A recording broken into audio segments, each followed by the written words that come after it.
Bueno, muy buenos días a todos. Les damos la bienvenida a lo que hemos denominado los seminarios de urbanismo y desarrollo territorial en el marco de las asignaturas que desarrollamos en la maestría de urbanismo y desarrollo territorial.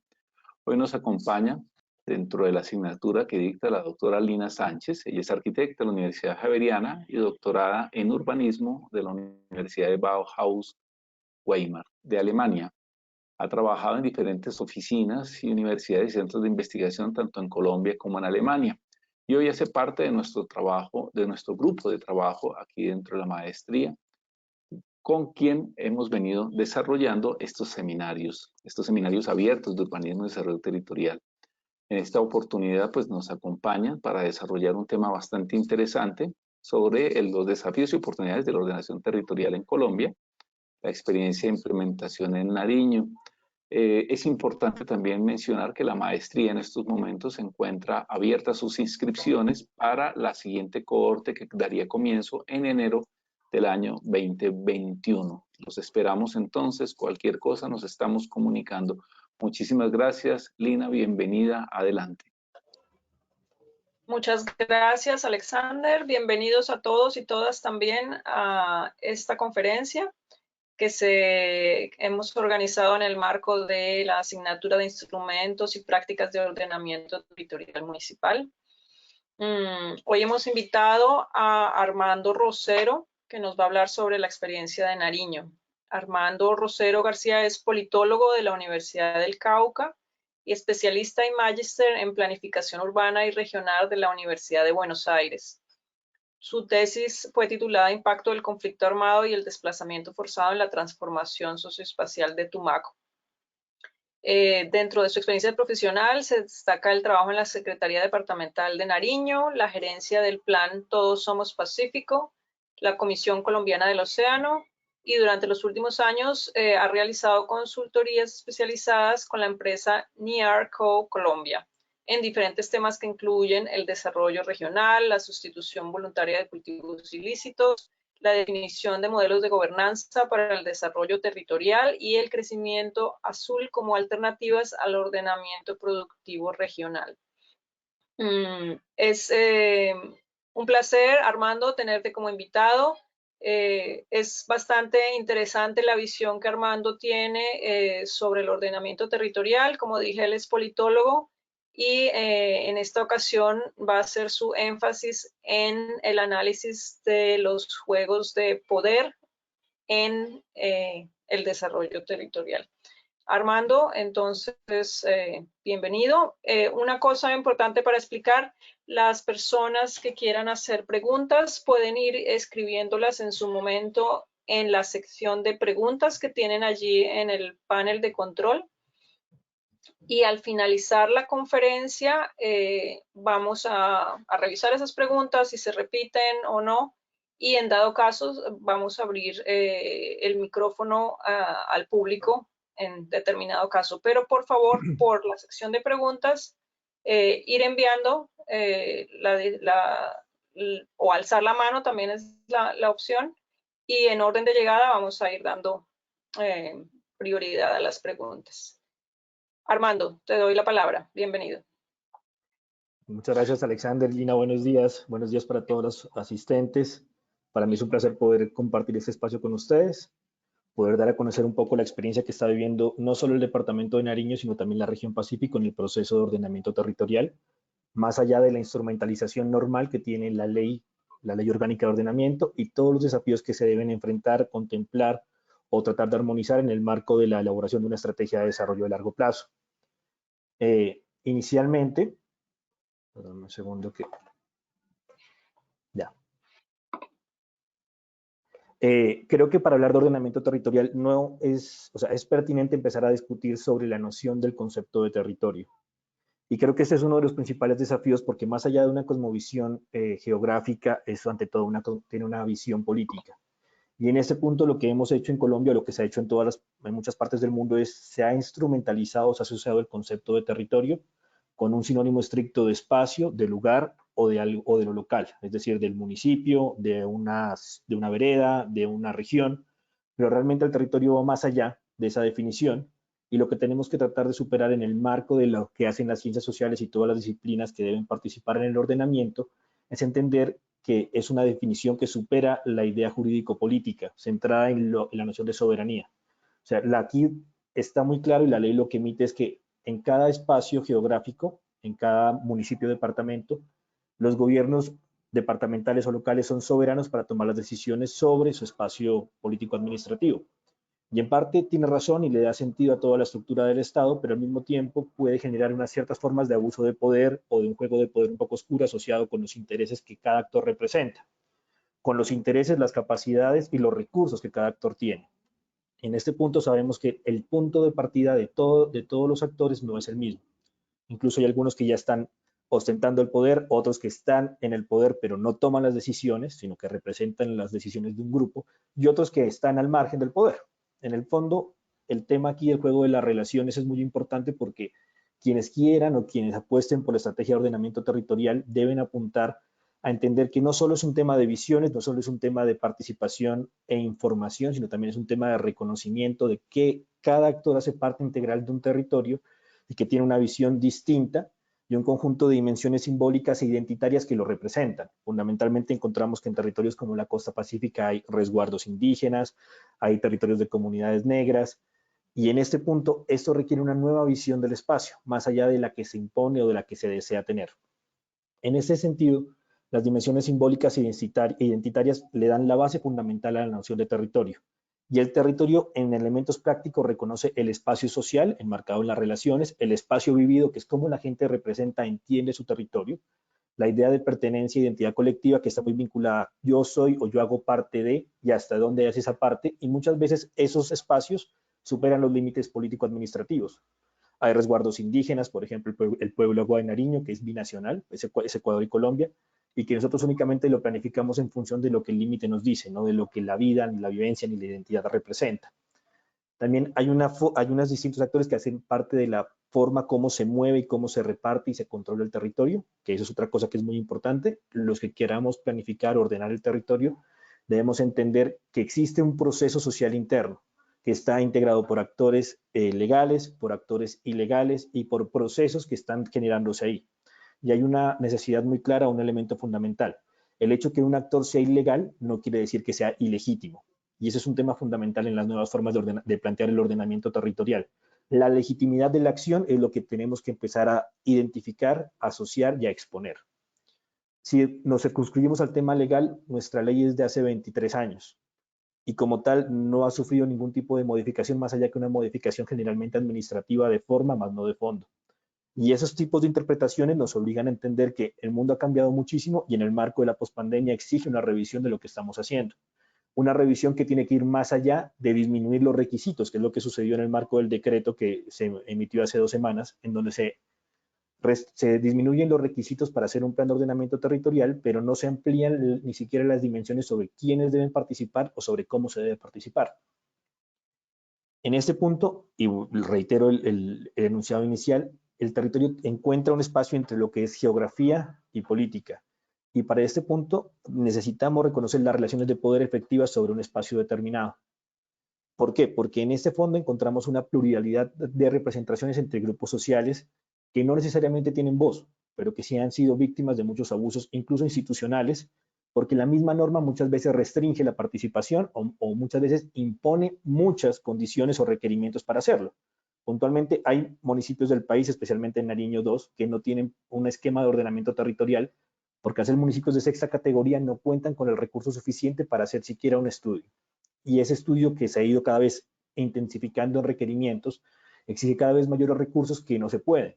Y la paradoja de este punto es que son territorios en donde la zona rural es un territorio colectivo que tiene un importante número de víctimas, pero que no se puede hacer ningún proyecto para atender a las víctimas a nivel de agua, de saneamiento o de vivienda, porque no existe un esquema de ordenamiento. Entonces encontramos una paradoja. El Estado pide muchos requerimientos, pero al mismo tiempo la ausencia de capacidad institucional y financiera de los entes territoriales impide que al cumplir el requerimiento el Estado pueda hacer unas obras sociales. Entonces encontramos una paradoja, bueno, ¿quién está haciendo esto? ¿Cómo se mueve? ¿Cuál es la restricción? Y este punto también nos obliga a entender, bueno, qué queremos como comunidad, qué queremos como territorio y qué queremos como entidad territorial, que son dos categorías diferentes pero que se complementan. Y aquí es donde surge la idea principal del debate de hoy. Existe una pluralidad de representaciones del territorio y existe un espacio finito a nivel geográfico. O sea, en un departamento pueden existir muchísimas organizaciones que no solo son de ahí, sino que superan la relación departamental, pero el espacio de capacidad o de acción de ese gobernador, de ese gobierno de turno, se restringe al espacio geográfico. Y aquí encontramos, por ejemplo, el problema de las cuencas, el problema de los consejos comunitarios que muchas veces sobrepasan el límite administrativo, y ese puede ser muchas veces la disculpa para, lo voy a decir de manera coloquial, limpiarse las manos y no asumir las responsabilidades. Y eso es uno de los temas más estremecedores porque si la norma te plantea el desafío, la norma te plantea una obligación, la realidad te impide tener ningún tipo de decisión por la baja capacidad que tienes como entidad territorial. En el punto de entender el poder, reconocemos que existe una complejidad de fuerzas e intereses contradictorios. Entonces, lo que les planteaba, hay muchos intereses que son lícitos, muchos intereses que son legítimos, pero no por eso todos los intereses se pueden satisfacer al mismo tiempo. Y en ese punto es donde entra toda la pugna ideológica alrededor de, bueno, ¿quién puede tener o quién puede ejercer el derecho a representar sus intereses en el marco del ordenamiento? Y aquí se cruza el deseo de la comunidad, los intereses de los sectores, ya sean públicos o privados, con la realidad y la capacidad presupuestal que tienen las entidades territoriales. También existe otra paradoja, es que los territorios siempre están en relación con su entorno inmediato, que puede ser el mismo departamento o puede ser otro municipio, porque pueden haber 5 o 6 territorios en un solo departamento. Pero también tienen que enfrentar un tema que es derivado de la globalización, que es el tema de qué entiendo por territorio, qué entiendo por ordenamiento y qué entiendo por desarrollo territorial. Y ese es un concepto que tiene que enfrentarse siempre con los organismos multilaterales de crédito, que son al final los que tienen los recursos para poder generar proyectos de alto impacto. En este caso, existe una, digámoslo, distorsión entre el concepto que se quiere, gestar de ordenamiento territorial con el concepto de desarrollo territorial. Y no es que sean conceptos antagónicos, al contrario, deben ser conceptos complementarios, pero que en la práctica lo que está haciendo la noción de desarrollo territorial está centrando toda la idea en un concepto eminentemente económico, que reconoce el papel del territorio en función de la generación de riqueza. Y esa riqueza como tal implica que si el territorio no tiene los requerimientos mínimos, que son la infraestructura, las empresas, la innovación, los servicios públicos, son escenarios que deben de ser desarrollados, pero la pregunta es desarrollados en función del interés de quién, o en su defecto, quiénes participan en ese tipo de desarrollo. Si la idea es generar riqueza, ¿está participando todas las organizaciones sociales en el proceso? ¿Qué intereses políticos hay detrás de esto? Porque si bien el ordenamiento es un ejercicio técnico, se aprueba en un espacio político, que es el Consejo Municipal o la Asamblea Departamental. Y en ese punto no todos están representados. Por más que exista una instancia como el Consejo Territorial de Planeación, para, digámoslo, hacer algún tipo de recomendaciones, no todos hacen parte del proceso. ¿Esto qué implica en la práctica? Que el desarrollo territorial debe reconocer las desigualdades regionales y por ende el desarrollo desigual de las regiones. Y aquí podemos correr un riesgo de lo que pasó con el neoliberalismo en el 91 en la Argentina, en donde el mismo presidente Menem clasificó de regiones ganadoras y regiones perdedoras unas regiones de su país, siendo él el jefe de todo el Estado argentino. Lo mismo sucede aquí en Colombia. Aquí la idea del desarrollo de la Orinoquía surge desde hace más o menos 6, 7 años, en función de la ausencia o la baja capacidad de suelo, ni siquiera es de territorio, sino de suelo para poder desarrollar grandes plantaciones. Entonces, esta idea de desarrollo territorial que está muy emitida incluso por el gobierno nacional y por las leyes, no necesariamente es completa o no permite complejizar la realidad que tienen esos territorios. Al contrario, se centra en el desarrollo productivo, más no en el desarrollo del territorio y la visión de la gente y las comunidades que se desenvuelven en él. En ese punto, el concepto o la idea sobre la cual quiero hacer la discusión surge de entender el ordenamiento territorial como la capacidad de elaborar una noción de proyecto colectivo o de un proyecto común de largo plazo, que surge obviamente por entender que el desarrollo territorial y el desarrollo de las actividades productivas son importantes, pero no es el único fin, porque al final lo que nos va a permitir o lo que nos va a suceder es que estamos replicando sin proponérnoslo un modelo extractivo a manera económica. El ejemplo claro es el Pacífico colombiano, en donde llevamos más o menos 400 años esperando una forma de cambiar la idea del desarrollo, pero está muy vinculado siempre a la materia prima, a qué es la gran despensa o a qué es el territorio a desarrollar. y no necesariamente eso genera transformaciones en las condiciones de vida. Los indicadores del censo lo demuestran, hubo una variación muy baja. Incluso una de las paradojas del censo es que muchas de las familias afrodescendientes desaparecieron, o sea, ya no existe el mismo volumen de afros que antes. Entonces, hay dos factores que pueden explicar eso, o no se hizo bien el censo, o hay un alto nivel de desplazamiento.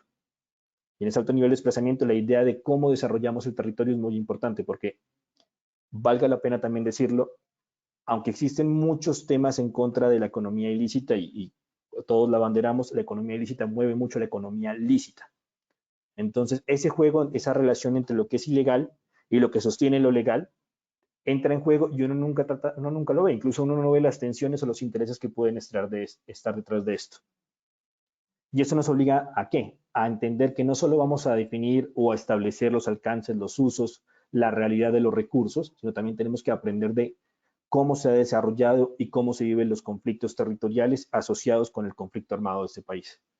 Porque es una cosa que parece paradójica, pero que es muy importante aclararla. En el Pacífico colombiano ha planificado mucho mejor la ilegalidad con todo y las devastaciones que tienen, porque han entendido que el desarrollo se mide de occidente a oriente, no de norte a sur. Y en ese punto es donde el Estado debe aprender, que es fuerte decirlo, pero el Estado siempre mantiene son las reivindicaciones históricas, nunca se planean en largo plazo. Y en ese punto es donde debemos entender por qué no estamos haciendo eso, o quiénes deben hacerlo, o por qué, o cuál es la ruta para hacerlo. En este escenario, en la definición del territorio, aparecen los desafíos del ordenamiento territorial en Colombia. Entonces, uno tiene siempre la idea que, como somos también un país de juristas, y siempre ha sido así, la naturaleza del ordenamiento territorial está medida siempre por la acción estatal, desde arriba hacia abajo. O sea, siempre lo que diga la norma, y lo peor es que es así, si no, tiene el alcalde un disciplinario, porque son formas de constreñimiento, pero bueno, ¿a qué se debe eso? Si cada vez entendemos que el mundo debe centralizarse más porque estamos siempre viviendo lo mismo. Y entonces, si lo asociamos a lo que está viviendo el ordenamiento hoy, está entendido que el ordenamiento es una dimensión voluntarista para organizar el espacio. Es decir, la regulación te define hasta dónde transformas, de qué formas transformas y cómo ocupas ese territorio. Muchas veces desconociendo la realidad de las entidades territoriales en su baja capacidad institucional y de las comunidades étnico-comunitarias. Y esa paradoja se ve ¿por qué? Porque en el fondo la idea de ordenar el territorio o de planear el desarrollo del territorio está muy vinculada con la idea de centralización.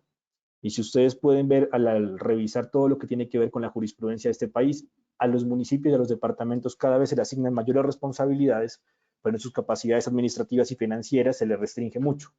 Entonces cada vez centralizamos más los recursos. La muestra clara de ética fue la reforma del Sistema General de Regalías, en donde la transformación de ese 100% pleno de los departamentos para poder decidir el uso de sus recursos se convirtió en un 70-30, en donde ese 30% lo maneja la nación. Y eso genera una serie como de dudas y de cuestionamientos, porque si bien la nación no se define a sí misma como la ejecutora del recurso, sí pone una serie de procedimientos que al final terminan diciendo sobre qué proyectos pueden tener o no capacidad de gasto esos recursos. También hay un tema fundamental, la carencia en el país no existe carencia de ordenamiento, y es un tema que lo puse aquí a propósito porque me parece muy interesante. O sea, a uno le enseñan que lo que tiene algún tipo de proceso ilícito es un territorio que requiere ordenarse, que requiere intervenirse, que requiere desarrollarse, pero simplemente con la idea de que un territorio esté ocupado tiene una forma propia de ordenamiento. Ahora, ¿por qué no hacer un esfuerzo por reconocer esa forma propia de ordenamiento? Claro, tiene unos efectos negativos esas formas propias, que es lo que uno siempre asocia el efecto negativo con el desorden, pero no necesariamente un efecto negativo es una forma de desorden, es una forma práctica interna de hacer las cosas.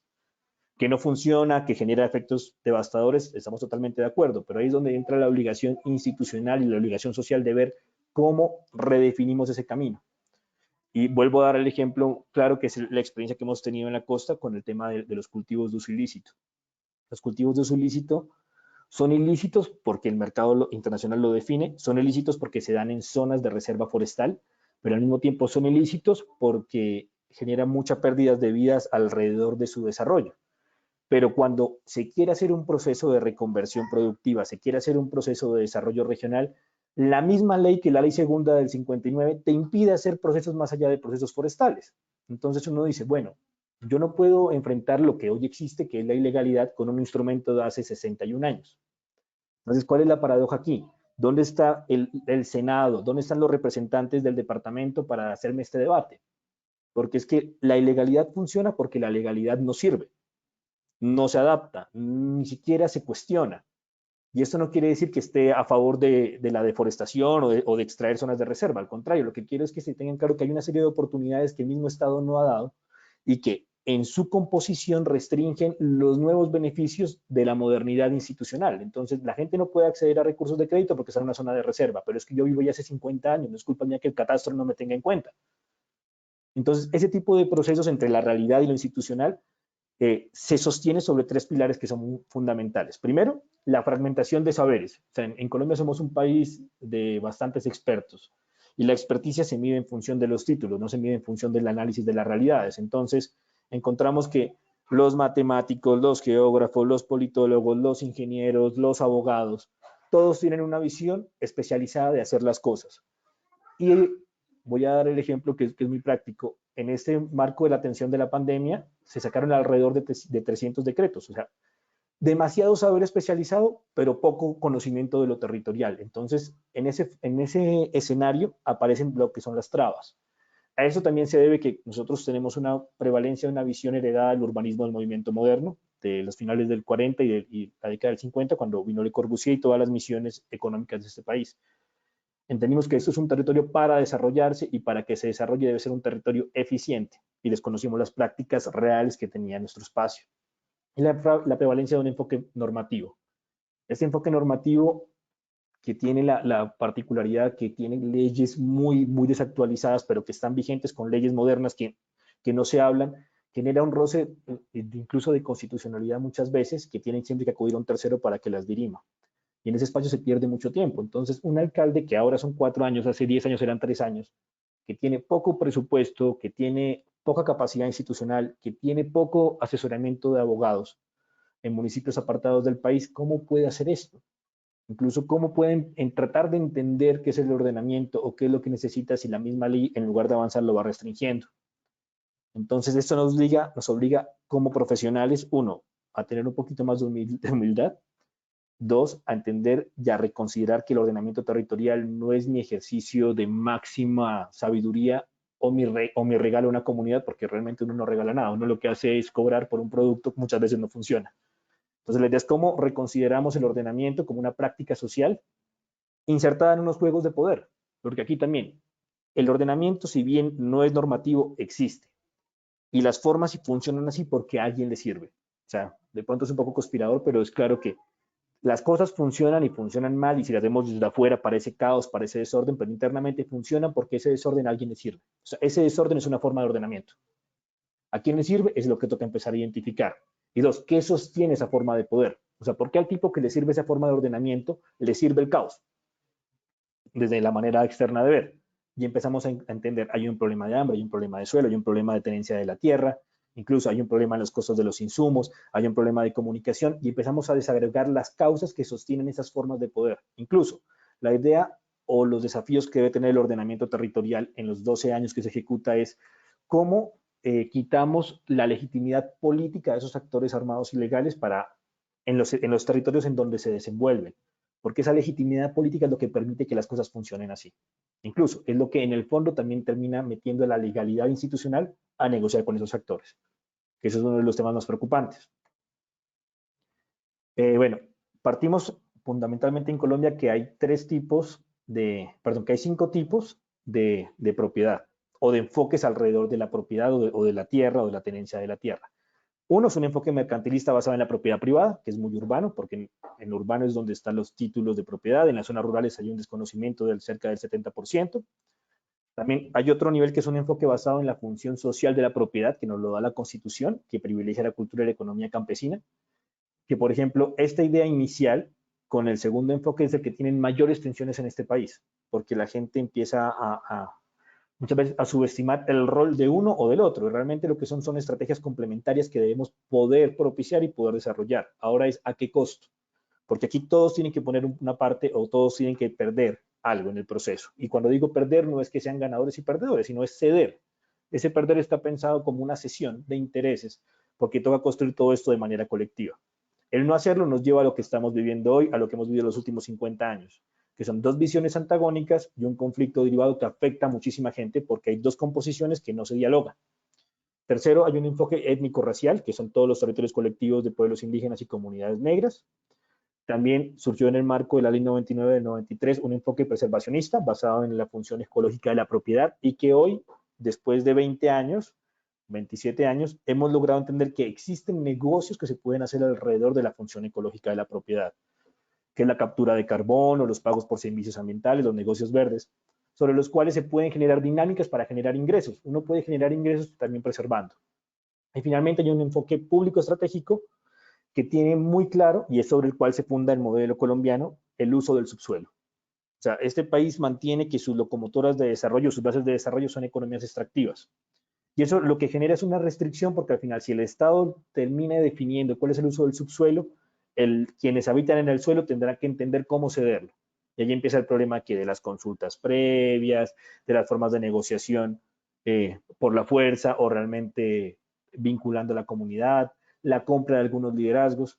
Y en este punto les puedo contar una experiencia que me pasó a mí en el Putumayo. Estuve acompañando a la Defensoría del Pueblo con una propuesta de una empresa petrolera X, y la empresa tenía un discurso también montado que ellos cuando llegaban a las comunidades negociaban la participación de las comunidades en porcentaje, no en personas. Entonces les decían, vamos a darles el 20% de los empleos en el POS, el 20% de los empleos administrativos, el 20% de los empleos en seguridad. Entonces la gente decía, bueno, el 20% y se emocionaban bastante. Y al momento de ir, el 20% resultaba muchas veces que era un tema que ni siquiera cubría a una persona, cubría una pierna o una mano. Entonces, en esas formas de negociación muchas veces se pierde la legitimidad. Incluso se generan los antagonismos entre lo que es el sector privado y lo que es las comunidades, porque la comunidad entiende que el subsuelo también es suyo, pero si el Estado negocia el subsuelo sin ellos, existen unas formas que distorsionan la realidad y que generan nuevos conflictos. O sea, una nueva forma de ordenamiento, porque ese ordenamiento también es conflicto. También hay un elemento fundamental. El ordenamiento territorial en este país debe apuntar desde lo institucional a fortalecer las finanzas públicas locales y departamentales. Y claramente esto no sucede. Encontramos que hay fiscos municipales que tienen ingresos corrientes muy bajos, que por ejemplo en la costa no tienen catastro, o sea, no pueden hacer un ingreso de lo predial, no tienen empresas, o sea, no hay impuesto de industria y comercio, y dependen directamente de las transferencias de la nación. El hecho de impedir la creación de los recursos presupuestales de las regiones y de los departamentos también ha impedido en la historia de este país el fortalecimiento de lo social, el fortalecimiento de lo económico y el fortalecimiento de la burocracia. Entonces, claro, hoy vemos que el DNP mide todo y siempre encontramos que hay una brecha tremenda entre la realidad de unas regiones que son periféricas frente a los centros económicos más importantes del país. Claro, pero es porque no tienen capacidad de nada, incluso no tienen la capacidad de formarse. Y muchas veces quienes llegan al poder tienen que negociar esta vida y la otra para poder ganar una alcaldía. Entonces uno dice, ¿cómo un alcalde de un municipio de sexta categoría gasta 600 millones de pesos reportados? No quiere decir que sean los reales, cuando se va a ganar máximo 60 millones de pesos en los 4 años. ¿De dónde va a pagar eso? Y entra todo el problema de la contratación. Es decir, el mismo sistema en cómo está constituido y pensado hoy genera su misma forma de corrupción y su réplica y su magnificación. Entonces, claro, un departamento o un municipio sin capacidad fiscal no puede atender todas las demandas del territorio, que son muy dinámicas. Entonces, ¿qué requiere ese departamento? ¿O qué es lo que pasa? Un alcalde se va y dice, señor gobernador, o señor senador, o señor representante, le pido el favor, me ayude a gestionar este proyectito que me cuesta 800 millones, 1.000 millones, 1.300 millones de pesos. Y resulta que ese recurso público que todos estamos generando, porque esto es cierto también, el centralismo de este país es tal que los principales impuestos se tomaron desde el país, se tomaron a nivel central, perdón, y que son recursos nuestros, ¿por qué tenemos que ir a negociarlos o por qué tenemos que ir a sufrir por eso? Si la idea es que si cada departamento, cada municipio tiene su capacidad fiscal bien establecida y tiene una orientación que la ley le permita, porque la ley no se lo permite, entonces podría atender su necesidad, podría depender mucho menos del interés de algún senador o de algún representante o de algún político de turno y podría generar ¿qué? La repartición del poder. Es decir, digámoslo así, como la balanza nuevamente de las relaciones entre los que no tienen representantes, los que no han tenido participación, los que tienen derechos constitucionales y los que, perdón un segundo, y los que no quieren cambiar este país. En ese sentido, es muy importante tener que la nación tiene la base presupuestal más grande y más fuerte, y los municipios las responsabilidades más dinámicas. Y los invito también a que ustedes vean cómo se está moviendo el tema en la costa, porque el tema de la ilegalidad, el tema de la economía ilícita es muy fuerte y los municipios no tienen cómo hacerlo. Y en este marco de la pandemia no le dicen, no, hagamos turismo, hagamos, sí, claro, pero me toca irme a mí como alcalde de sexta categoría, sacar mi plata de los recursos de viáticos, a ir a negociar con el gobierno nacional a que por favor me ayuden con un proyecto cuando tenemos claro que el recurso es público, es estatal. Pero no escatimamos esfuerzos en devolver o hacer grandes inversiones en proyectos que no necesariamente benefician a todos. Ya los dejo a su consideración conforme a la realidad de este país. La ausencia de mecanismos de ordenamiento también para generar esos recursos permiten las capturas, digámoslo así, de redes corruptas o de redes de contratistas en las entidades territoriales. Y ustedes pueden ver que existe mucho destitución de alcaldes o posteriormente mucho castigo alrededor de... descubre que algún contratista que financió la campaña recibió un contrato por el doble o el triple de lo que había invertido. Y eso surge, ¿por qué? Porque como no tenemos la capacidad institucional para tomar decisiones informadas y sobre todo tomar decisiones independientes, escondemos la figura de la soberanía y la unidad nacional como esa justificación para no ceder el recurso público. Entonces, vean la ley 1454. Empieza hablando de autonomía, perdón, habla de autonomía, habla de centralización, pero su primer principio es la soberanía y unidad nacional. ¿Y qué es lo que dice esa soberanía y unidad nacional? ¿Qué es lo que el gran impedimento, el gran desafío de las asambleas departamentales y de los consejos municipales? Es que todos los impuestos se establecen en función de los límites que establece la Constitución y la ley. Entonces, claro, el legislador llega a un punto, hace la ley, pero luego quien hace la ordenanza se da cuenta que esa ley tiene que ver cómo la puede ejecutar. Las estampillas, el impuesto vehicular, los costos, todo lo que eso genera, muchas veces no aporta nada o aporta muy poco en la constitución del presupuesto departamental. Y cuando aporta muy poco, puede pasar otra paradoja, que se va todo en contratos, porque el sistema general de participación se lo toma como funcionamiento, no se lo toma como un gasto. Entonces, claro, el pago de la nómina, perdón, se lo toma como una inversión, no como funcionamiento. El pago de la nómina es inversión, no, el pago de la nómina es funcionamiento en el sector educativo, pero es una forma de cómo estamos recentralizando el poder y aparte de eso es una forma paternalista de mantener las decisiones públicas.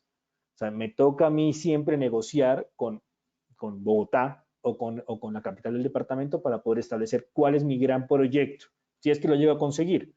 Entonces siempre va a estar mi capacidad de ser alcalde, independientemente que yo sea de izquierda, de derecha, que sea bueno, que no sea tan bueno, que sea preparado o no preparado, de un tercero. Y esa voluntad depende siempre de una negociación política. Y el que negocia siempre tiene un interés, y el interés es mantenerse en el poder. Entonces es un círculo vicioso. Entonces ustedes se dan cuenta, todo el mundo cambia, pero los senadores y los representantes, incluso los diputados, son los mismos. Y eso en la ciencia política se llama la baja circulación de la clase política.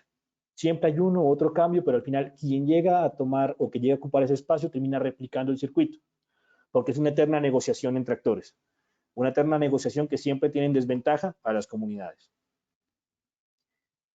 Aquí les presento, este es como en el marco de la realidad que tenemos por población, se definen que hay 56 municipios que tienen la capacidad, municipios o distritos que tienen la capacidad de elaborar un plan de ordenamiento territorial. De 56, 33 no están vigentes. 158 tienen planes básicos de ordenamiento territorial, de los cuales 135 no están vigentes.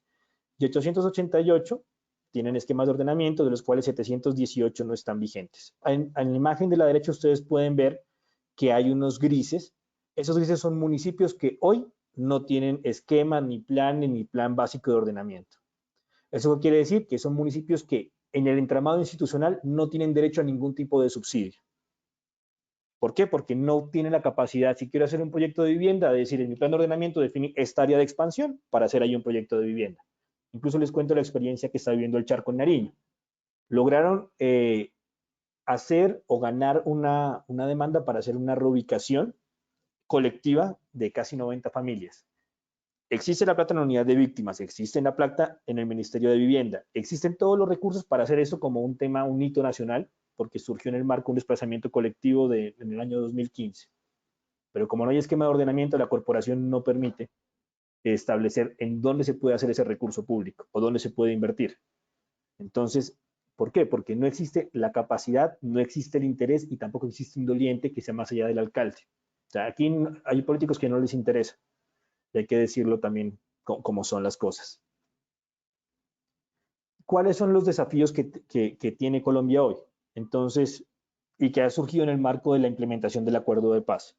Primero, se ha multiplicado en la idea de ordenar el territorio o de desarrollar el territorio lo que son los llamados territorios de proyectos.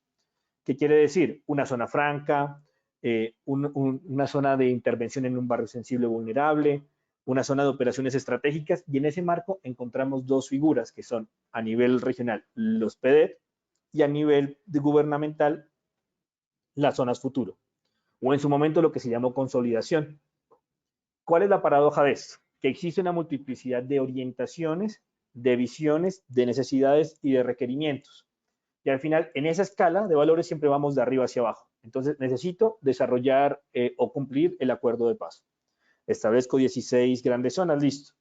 Pero ustedes van a ver la implementación, o sea, el acuerdo está muy bien en lo planteado. En la implementación encontramos que la arquitectura institucional que se montó nunca se descentralizó. O sea, tienen representaciones regionales, pero, por ejemplo, nunca si es un centro o la apuesta inicial es el tema de la reforma rural integral, nunca se pensó en cómo dinamizar los consejos de desarrollo rural a nivel municipal. O sea, nunca. Entonces, cada uno, tanto los PEDET como la ARET, en el marco claramente de sus competencias, y no quiero decir que haya algo malo en ese tipo de iniciativas, nunca pensó en cómo generar capacidad en lo territorial. Es decir, este es un proyecto que se acaba al momento de la terminación del acordado y se va. Zonas futuros es igual. El gobierno nacional estableció en el marco de la Consejería de Seguridad 5 grandes zonas del país sobre las cuales tienen que hacer proyectos estratégicos para desarticular las organizaciones criminales. Estas son las zonas del país. Ustedes ven a 16 corredores, porque esa es la otra cosa muy interesante. El PEDET lo plantea y reconoce que hay unos corredores. Lo mismo sucede con las zonas futuro, pero al abrir zonas futuro van a ver que hay unas veredas que tienen un mayor valor estratégico. El PEDET es un programa, la zona futuro es un programa que incide en el ordenamiento territorial, pero que nunca reconoce el plan de ordenamiento para el ejercicio pleno. Incluso, ¿por qué? Porque está desactualizado. Entonces, la idea del proyecto, la idea de la necesidad de mejorar o de desarrollar algo, muchas veces desconoce los procesos. Y la participación no es suficiente. O sea, pueden llamar a asambleas, pueden convocar, pero si a la gente al final le dicen qué proyecto necesita, todo el mundo va a pedir lo que siempre ha pedido, que es agua, salud, educación, y también lo único que conoce. Yo no creo que mucha gente empiece a hablar de tecnología o de conectividad a Internet si en su vida ha tenido ese tipo de recursos ni de requerimientos. Entonces, estamos cerrando brechas, que es un ejercicio indispensable en el país, pero no estamos ordenando territorio. No estamos generando capacidad para ordenar territorio. ¿Por qué? Porque no estamos construyendo visión más allá del requerimiento del programa. En este punto les traigo un ejemplo de las zonas futuro, inicialmente Bajo Cauca y sur de Córdoba.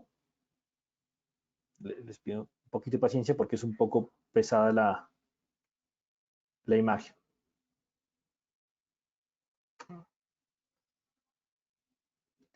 Perdón, aquí ustedes ven, estas en el marco de zonas futuros hizo un estudio muy complejo alrededor de las veredas que tienen mayores niveles de cultivos ilícitos, de laboratorios, de contrabandos, de gasolina, de incautaciones de clorhidrato. O sea, todo eso está muy vinculado al tema de seguridad y de todo cómo se desenvuelve el delito. Ahora, eso también genera una nueva forma de ordenamiento. Entonces, ¿por qué si tenemos esta información institucionalizada basada en cómo está operando la ilegalidad, no reconocemos también factores que generan legalidad? O sea, de aquí se desprenden muchas actividades lícitas, el comercio. Entonces, ¿qué está generando esto? ¿Qué está afectando? También, ¿qué está aportando? Y cómo el Estado puede entrar a suplir ese relacionamiento. Porque eso se desactiva hoy, aparecen otras personas, pero se vuelve a activar porque es una realidad que tiene que estar en constante movimiento. Y la otra, ¿por qué no se piensa en relación a su entorno? Que ese es el tema del ordenamiento. O sea, tenemos que ver las visiones de cómo la gente que está alrededor de la zona no priorizada ve la zona priorizada.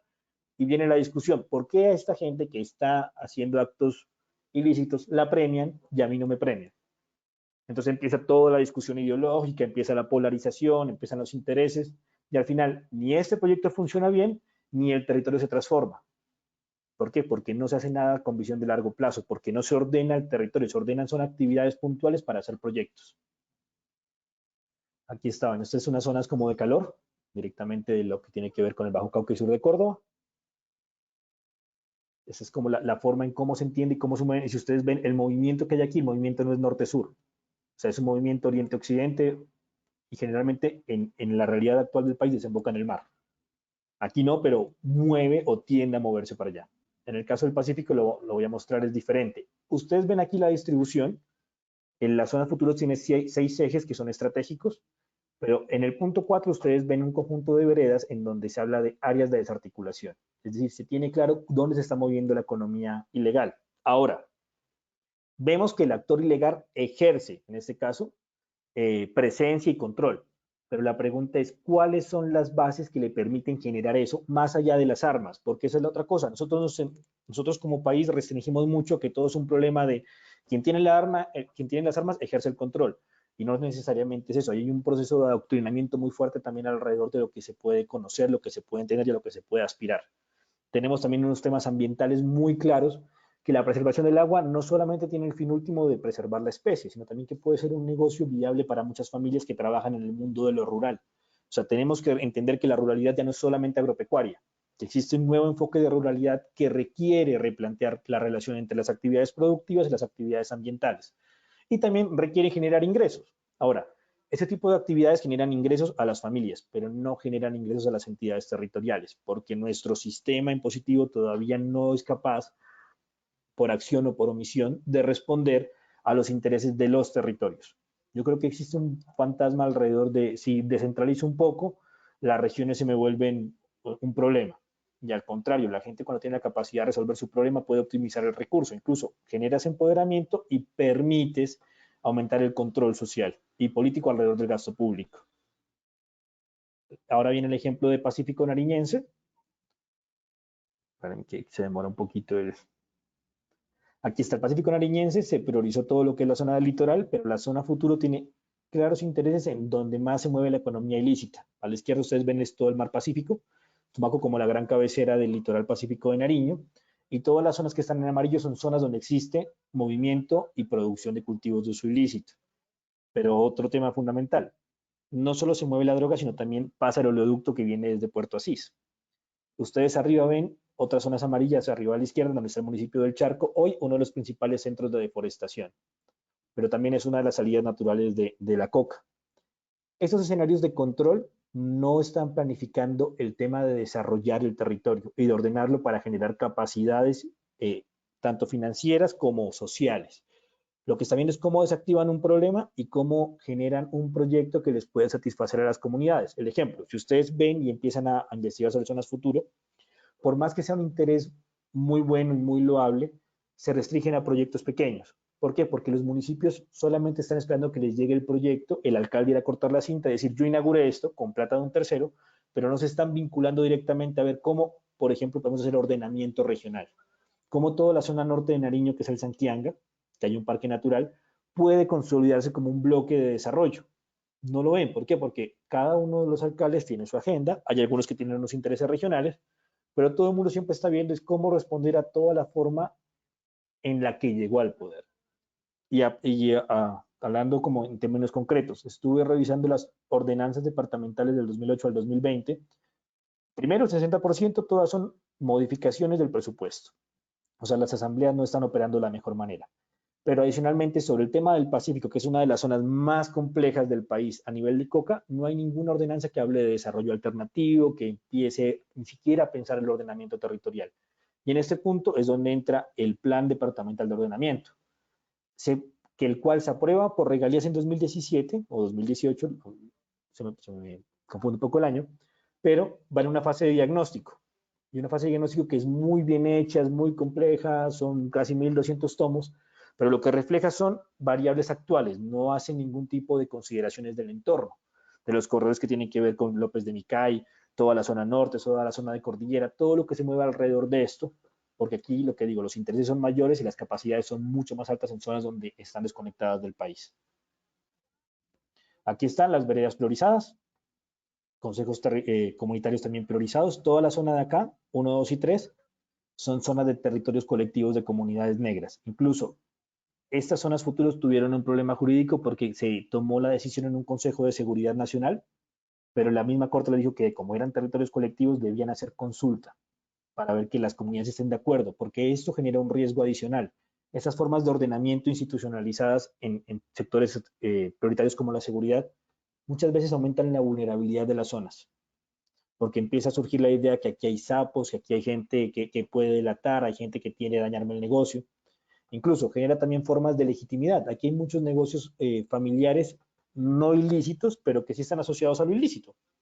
Entonces encontramos compraventas, billares, comercios, supermercados, construcciones de vivienda. Y uno dice, bueno, ¿qué está pasando aquí? Que generó su propia economía lo ilegal, porque esa es la forma como se está ordenando el territorio y que no se está reconociendo. Esos son unos mapas, información, o unos esquemas, perdón, geográficos que tomé del documento de la RAP del Pacífico, del Plan Estratégico Regional que se está acabando de formular. Y esto nos da cuenta más o menos de la historia de cómo está viviendo el Pacífico aquí. Y es bueno, lo puse aquí, no lo puse antes porque quiero que entiendan más o menos lo que les planteaba el esquema regional. En Nariño, en el mapa a la izquierda vemos las formas históricas de ocupación. Y vemos que casi todos son consejos de comunidades negras. Ahora, esas formas de ocupación en el litoral están en contraste con toda la parte de lo que tiene que ver con los centros poblados que están todas en cordillera. Ustedes ven la dispersión de uno, la concentración del otro, que es el último mapa, genera una idea, digámoslo, un poco funcional de cuáles deben ser los nodos del sistema regional de las ciudades. Entonces, claro, encontramos Pasto, encontramos Popayán, encontramos Buenaventura, encontramos Cali, encontramos Quibdó como los grandes nodos regionales y las demás ciudades como pequeños nodos estratégicos. Pero ¿qué es lo que pasa? ¿O cuál puede ser la paradoja o cuál puede ser la pregunta que uno cuestiona? ¿Por qué para la economía ilegal tiene mayor valor estratégico el Charco y Barbacoas que Pasto? O sea, ¿cuál es el potencial que tienen esas regiones que nosotros no conocemos? Y no es un tema de pobreza, no es un tema tampoco que la gente sea mala por naturaleza, es porque no hemos sentado a preguntarnos cuáles son los territorios que debemos apostar por su desarrollo con las comunidades y cuáles son los territorios que debemos controlar. Entonces, claro, en la forma de entender el Pacífico vemos que, claro, donde tengo mayores asentamientos ya establecidos, es la mejor forma de hacer nodos de desarrollo. Entonces, claro, concentramos toda la inversión pública. Y uno de los principales riesgos de esta forma de pensar el ordenamiento es que la inversión pública también puede aumentar la brecha social, que esa es una de las paradojas más grandes, pero que es de las paradojas más reales. Si yo hago un proyecto de vivienda en Sandoná, si hago un proyecto de vivienda en Jumbo, si hago un proyecto de vivienda en cualquier lado, y no lo hago a la par en una zona del litoral pacífico, estoy ampliando la brecha. O sea, el recurso público mal invertido o bien invertido y bien intencionado, pero sin concepto de territorio, puede generar mayores brechas de pobreza. Es decir, puede establecer las condiciones ideales para que la ilegalidad se posicione. Y ese es el tema que digamos así, los planificadores o los profesionales no están viendo. Incluso en términos de poder, donde están el mayor número de votos es en los territorios consolidados. Entonces, ¿yo por qué voy a invertir en una zona que es inestable, que a mí me genera votos en mi discurso político? Porque si yo puedo mantener la inestabilidad, el miedo, el terror, pues yo puedo mantenerme en el poder, voy a invertir mis recursos en zonas donde tengo mayor capacidad de obtener votos. Y empieza todo el juego de la gestión pública alrededor de eso. Entonces, el recurso público termina siendo instrumentalizado en el marco de lo legal, no siempre lo legítimo, para ampliar la brecha. O sea, para generar nuevas legitimidades y nuevas formas de gobernanza en territorios periféricos. Entonces, ¿cómo diablos yo le digo a alguien que no se relacione con una persona que le está dando de comer a su familia porque es ilegal, cuando como Estado mi recurso público lo estoy invirtiendo en donde existen menos deficiencias, pero donde existen más votos? Entonces, es uno de los temas que me ponen a pensar. Aquí encontramos otro de los desafíos que tiene el ordenamiento y es uno de los temas que surgieron en el marco de la elaboración de mi tesis, en la cual pues, Lina tuvo mucha injerencia. Es, entendamos que existe también una lógica de la guerra que esboza nuevas formas de ordenamiento, que eso se llama ciudad de refugio. Todo el volumen de personas que están siendo desplazadas por el conflicto armado que ustedes ven aquí desde el 2002 al 2005, que ustedes ven aquí del 2006 al 2009 y que ven aquí del 2010 al 2012 y que hay mayores proyecciones, nos demuestra que la consolidación de los nuevos nodos de desarrollo de las centralidades del Pacífico colombiano, en este caso, y de Nariño puntualmente, se dan por el éxodo de personas. Y ese éxodo de personas llegan a ciudades de manera vulnerable, con bajos niveles de formación, y encuentran que cualquier burócrata, cualquier político instrumentaliza su necesidad para poder primero vincularlo a la red Unidos o a cualquier red que se vaya cambiando su nombre. Y adicionalmente gestionando lealtades. ¿Por qué? Por la idea de instrumentalizar el recurso público para pagar en teoría el favor. Entonces, ¿qué estamos haciendo? Si el ejercicio de Tumaco me demostró a mí lo siguiente: cuando las familias llegan a Tumaco, lo primero que hacen es, una, las inscriben, y dos, las llevan a registrarse en la registraduría. Ahí están los votos. Entonces, la indolencia, la pobreza y la victimización de las gentes también puede ser desde lo institucional y desde lo electoral. Y esto nos tiene que llevar a entender a quién le sirve esta forma de ordenamiento. Entonces, si los invito también a que revisen si tienen tiempo, la circulación de los votos en sus territorios, cómo cambia la asamblea, cómo cambia el departamento, cómo cambian los representantes, cómo cambian los senadores. Van a ver que siempre son los mismos. Entonces uno, siendo conspirador, puede pensar que puede pasar. Pero adicionalmente, entendiendo el gasto de lo público, se puede reafirmar que hay cosas que están pasando y que no son muy santas. Aquí vemos todo el nivel de pobreza, del índice de pobreza multidimensional. A nivel étnico es elevado, es altísimo. Entonces sí se puede afirmar que hay una relación de pobreza, pero no porque sean pobres son ignorantes ni son delincuentes. Que es otro tema. ¿Por qué? Porque es que el Estado tiene que dar las condiciones. Y cuando yo digo Estado, no digo tiene que dar todo, tiene que regalar todo, porque esa es otra discusión que a mí también me parece un poco desgastante, sino que el Estado debe cumplir con el mínimo básico de que es un Estado social de derecho. Por lo menos tener educación, agua y salud. Y hoy no lo hay. Otro tema que tenemos de desafíos, y aquí ya directamente en Nariño. Tenemos que la realidad de las comunidades indígenas y comunidades afro está muy vinculada con la realidad de las áreas naturales. Y en este punto no podemos dividir biodiversidad de multiculturalismo. Entonces no es que compense uno con otra forma. O sea, o no es que yo compense que les voy a generar ingresos devastando el ambiente, o como que voy a generar ingresos para el país desconociendo lo que quiere la comunidad. Y en ese escenario fundamental es donde entra el tema del ordenamiento y de las capacidades de generar ordenamiento territorial en este país, que es centrar la discusión alrededor de los proyectos comunes y los proyectos de largo plazo. Sobre esa base es de la cual tenemos que pensar, pero proyectos de territorio, no proyectos del sector. El sector es funcional a las demandas del territorio. O sea, yo necesito una vía porque mi territorio quiere transformar su realidad. Perfecto. Si tengo una zona de reserva forestal, ¿qué tengo que hacer? Acudo a los representantes y les pido, por favor, que hagan un debate nacional alrededor de eso. No lo hay, porque la pobreza es funcional a los intereses de la gente, a los intereses de la clase política. Esa es otra cosa importante. En el departamento de Nariño, esta es la red vial primaria. Tenemos un problema que son las fallas geológicas. Y las fallas geológicas como tal, ustedes las ven en las zonas de cordillera, que es donde están las principales carreteras del país. ¿Por qué? Porque nosotros estamos pensando en el corredor norte-sur. Ese corredor norte-sur nos impide generar nuevas formas de asociación con nuestros departamentos vecinos como el Putumayo. En este punto es cómo generamos riqueza, cómo generamos conexión, pero cómo dinamizamos los proyectos comunitarios. Y por ejemplo, en esa forma de planificar encontramos que la realidad supera la ficción y que estamos haciendo énfasis e inversiones en vías en territorios ampliamente inestables, lo cual no quiere decir que no hay que hacerlas, ¿no? Hay que hacerlas, pero también hay que priorizar otras formas de hacer vías. Por ejemplo, en el litoral, todo se va cruzando, ¿por qué? Porque no hay infraestructura, pero realmente la infraestructura vial no existe, pero sí existe la infraestructura fluvial, que no se reconoce. O sea, la gente se mueve por el agua, y esas formas no se están reconociendo. Se hace énfasis siempre en que tenemos que llegar con cemento. Y el cemento es mucho más costoso, es mucho más lento y institucionalmente es mucho más difícil de sacar. Existen muchas organizaciones y muchas entidades que siempre tienen un pero para que las cosas funcionen. Y eso dilata mucho el tiempo. Y cuando dilata mucho el tiempo, obviamente la ilegalidad no respeta la ley y lo hace mucho más rápido.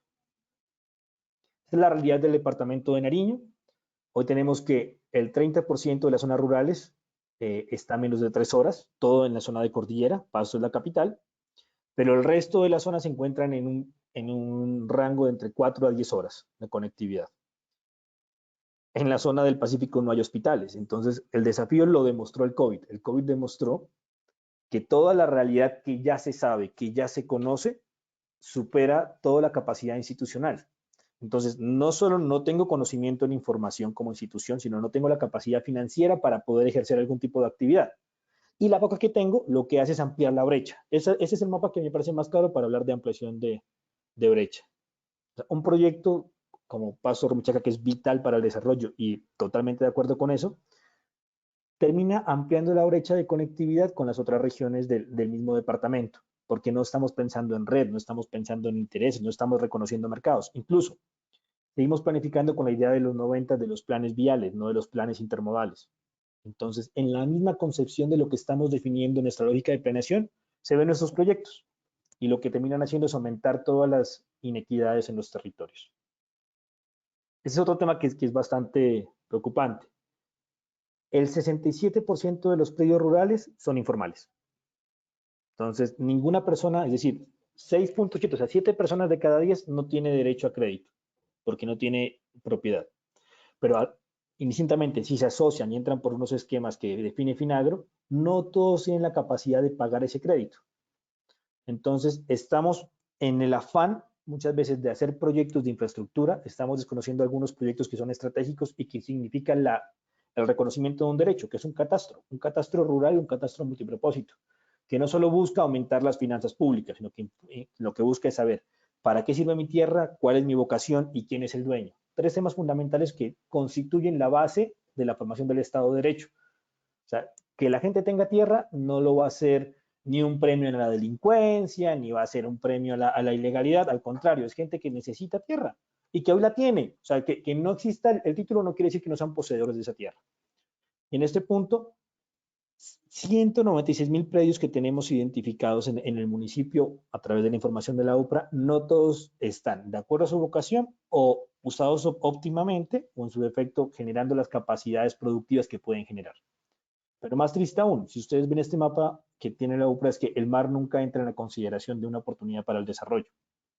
El Océano Pacífico aparece únicamente en letras, pero no está pensándose en que es una ventana de oportunidad, primero porque el mercado asiático está enfrente y segundo porque la riqueza ictiológica de los recursos marítimos es muy grande en el Pacífico y seguro será igual en el Caribe. Por aquí surge otra cosa que es importante pensar. En los últimos años hemos perdido la flota pesquera del Pacífico, no hemos construido astilleros, todo el comercio internacional pasa enfrente de nosotros y llega a Buenaventura, pero Buenaventura ha sido también víctima de la transformación del mundo y hace 6 meses abrió el puerto de Pozorca en Guayaquil, que le quitó en menos de 4 meses 400.000 contenedores a Buenaventura. Entonces uno puede decir, le quita el valle. No, no le quita el valle, el mar es del país, los puertos son del país, aunque lo administra un privado.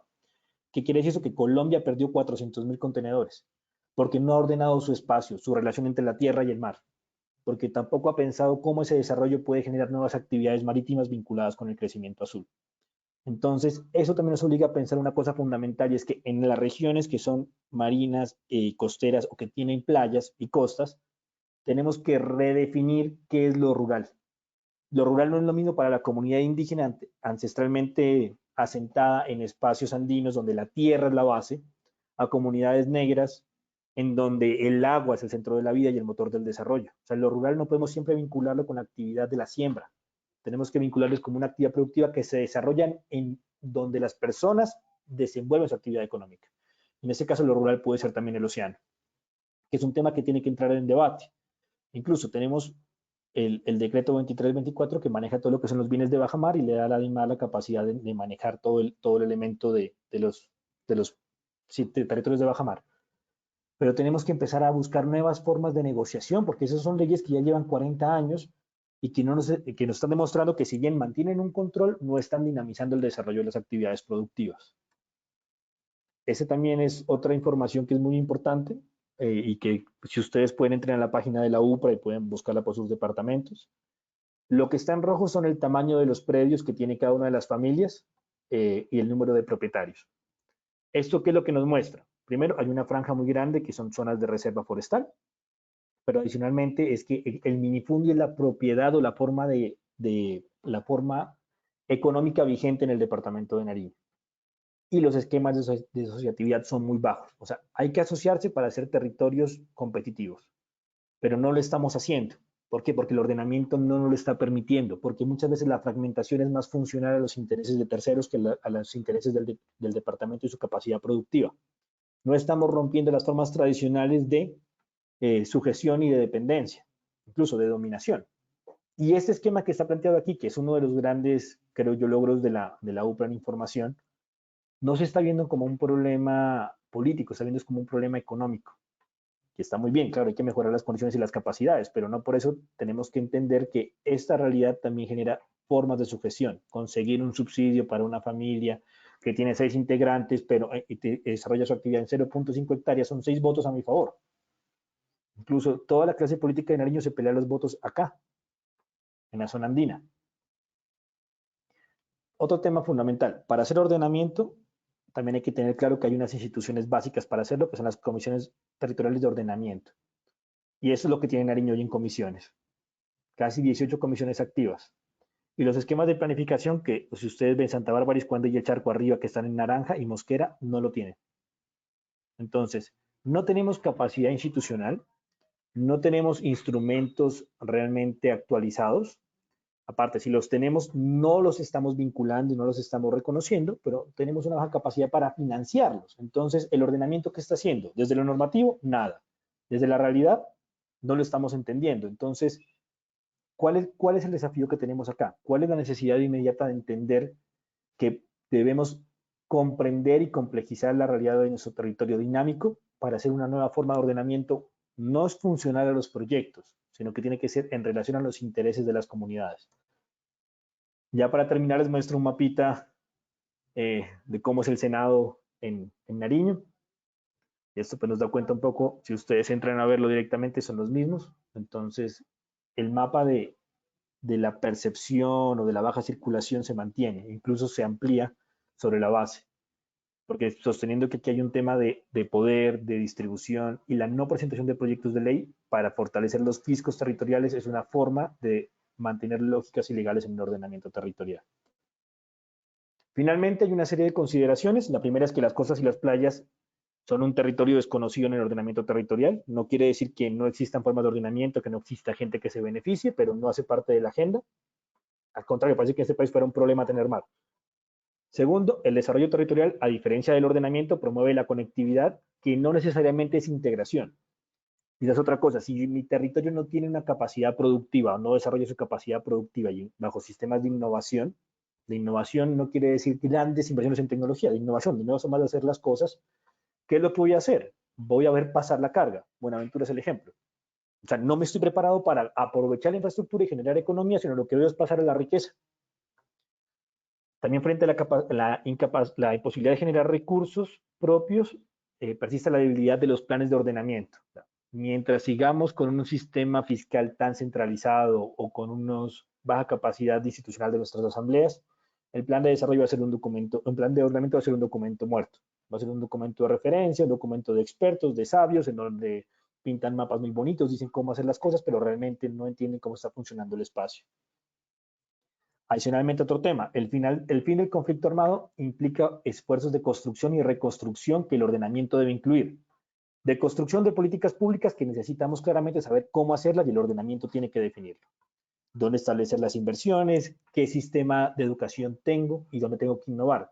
Porque es otra cosa que pasa en mi departamento y que me parece un poco fuerte. Tenemos programas educativos en la universidad pública pensados para el siglo, no sé, eso es el siglo XX. Desde 1990 se amplían, pero no ha generado ningún tipo de transformación y hoy tenemos que pensar en programas para el siglo XXI y para generar economía en el siglo XXII. Entonces, ingeniería de alimentos, ingeniería de telecomunicaciones, ingeniería de petróleo, si es una refinería en Tumaco, ingeniería naval, todo ese tipo también en la parte del SENA, fortalecimiento del tema de manejo logístico, de construcción, de soldadura, todo eso que puede generar mano de obra abundante y que hoy el Ecuador también está reclamando porque Nariño, al ser frontera del Ecuador, le puede ofrecer a este país 10 TLCs que tiene Colombia que Ecuador no tiene, que es una forma que no estamos viendo. ¿Dónde está la oportunidad de hacer las cosas? Oportunidades con participación de las comunidades y con límites, porque aquí la plata depreda también. Y también tenemos, ya para terminar, la necesidad de reconstruir las instituciones que tenemos claras, es decir, el sistema electoral. Esto no solamente pasa porque a uno siempre le dicen, no, es que La gente vota siempre por los mismos, sí, es cierto, pero es que el sistema electoral es totalmente sectario y cerrado y cuesta mucho una campaña. O sea, hacer una campaña cuesta muchas veces el presupuesto de 4 años de recursos propios de los municipios, por eso no pasa nada. Y en este punto es donde el poder tiene que empezar a replantearse. Yo con eso termino y les agradezco por escucharme y quedo atento a sus preguntas.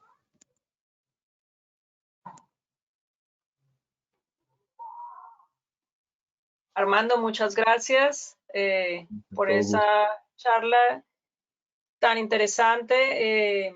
Creo que todos hemos aprendido muchísimo sobre cómo funciona o no el ordenamiento territorial en Nariño y en el Pacífico a nivel general.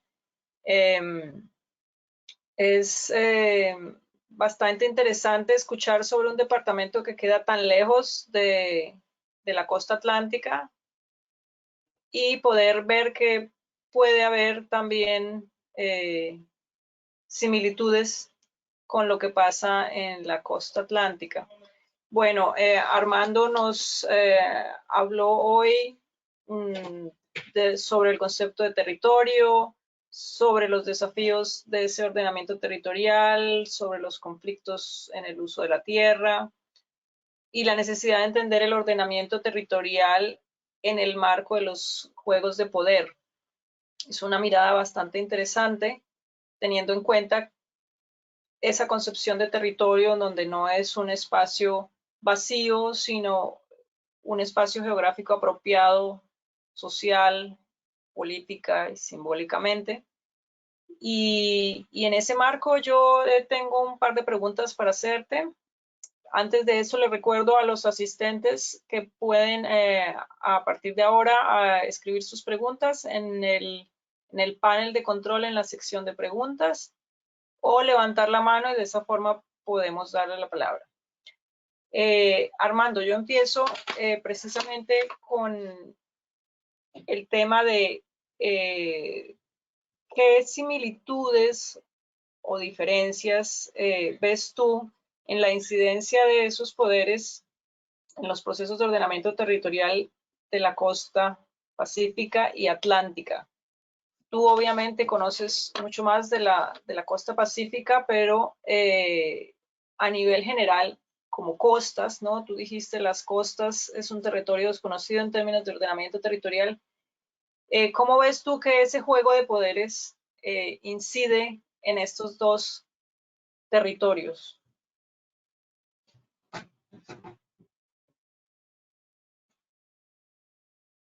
Tienes que prender el micrófono. Perdón, sí, disculpe, la respondo una vez o espero la segunda pregunta. Bueno, puedes empezar, mientras tanto yo voy Listo, recomendando. perfecto. Existe una clara similitud en la forma como se está ordenando el territorio en las dos costas y en el país. Primero, lo que está haciendo es ponerse los territorios de la costa en función de los intereses de otros sectores más allá de las comunidades territoriales. Fundamentalmente encontramos que hay sectores en el poder que se mantienen, que se perpetúan y que se benefician de las decisiones públicas. El caso de la costa caribe es muy fuerte. Hay clanes políticos que se mantienen, que cambian de nombre, pero que siempre tienen en sus organizaciones esquemas de poder muy marcados y muy fuertes. Y que lo que hacen es, en lo que conozco del ejercicio, al igual que pasa en el Pacífico, instrumentalizar a esos pequeños poderes locales.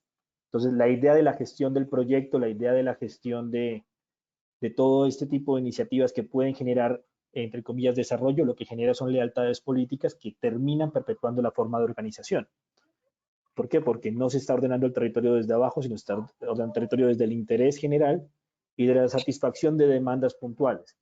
Pero aquí hay un tema fundamental. Uno tiene que tener claro que hay obligaciones constitucionales sobre las cuales debemos operar. Por ejemplo, salud, educación, vivienda, pero esas obligaciones constitucionales se están instrumentalizando para que las autoridades del momento digan, yo les di a ustedes una escuela, o yo les di a ustedes un proyecto. No es que usted no me tiene que dar, eso es obligación constitucional. Para eso usted se lanza, se elige y presenta un programa. Entonces, lo que se volvió en el caso de la costa y en el caso del Pacífico y del Caribe es que la obligación constitucional y la obligación del funcionario público se convirtió en un favor. Y un favor que se mueve por la negociación del poder. Siempre aparece alguien, el concejal o el amigo del concejal o alguien que tiene un proyectito y que le sirve a la comunidad tal, Entonces, el fraccionamiento, perdón, del recurso público permite sostener esas redes de poder. ¿Y eso cómo se ve en el ordenamiento? En que hay territorios que tienen mayores niveles de desarrollo, territorios que están totalmente perpetuados en condiciones de pobreza, a quienes se los criminaliza después. Entonces uno dice, la decisión pública, ¿quién la está tomando? Porque si ya llevamos más de 30 años de constitución y vemos que lo que se hace es ampliar la brecha, ¿por qué no estamos eligiendo siempre a los mismos? Claro, te encuentras que hay una red, un entramado de favores, sobre todo es que la costa caribe es muy compleja, yo creo que es mucho más compleja que la del Pacífico, en donde al final generamos lealtades, incluso recambios de nombres, pero no de proyectos políticos. Aparece una familia u otra familia, pero existen esas relaciones endogámicas alrededor de eso. Y lo que impide es generar nuevas formas de pensarse el territorio. O sea, esa es la manera clásica de entender que el territorio es funcional a la idea de generación de riqueza, no la idea de construcción de equidad. Y en este punto es donde debemos empezar a cambiar la lógica y debemos empezar a aportar desde la formación que cada uno tiene. El cuestionamiento es la base fundamental de la democracia y la redefinición de lo que estamos haciendo. Y no estamos cuestionando. ¿Por qué? Porque dependemos de un contrato de alguna administración. Ese es un tema que tiene que cambiar. Y el día que eso cambie, cambia también la forma de cómo se expresa y cómo se entiende el territorio. O sea, la dependencia del centro es muy fuerte, pero la dependencia política lo es más.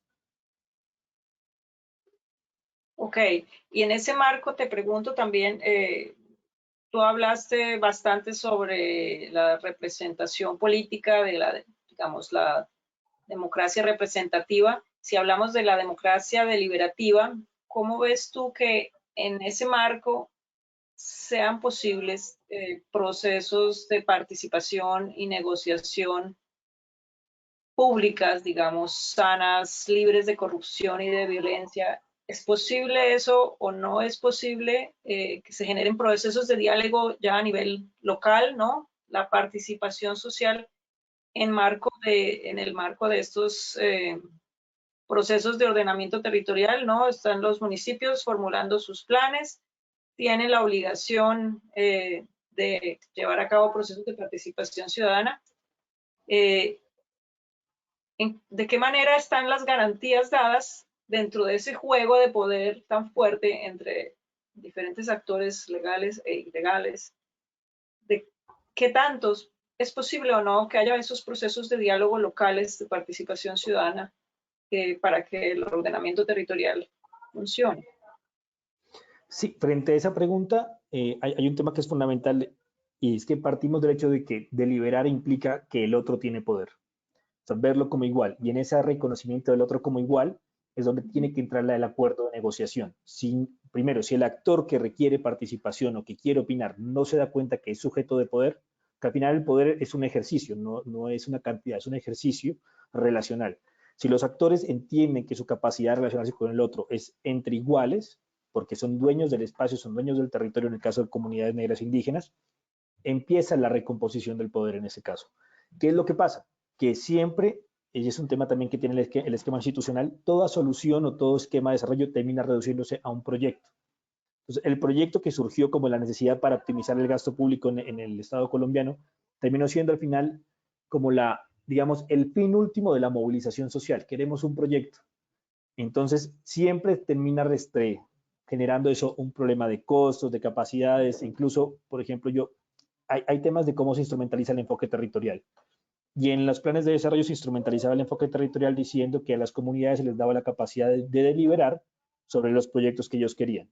Entonces la gente dijo, perfecto, yo voto, todo el mundo escuelas, todo el mundo tal cosa. Listo, ahora formulen el proyecto. No hay capacidad.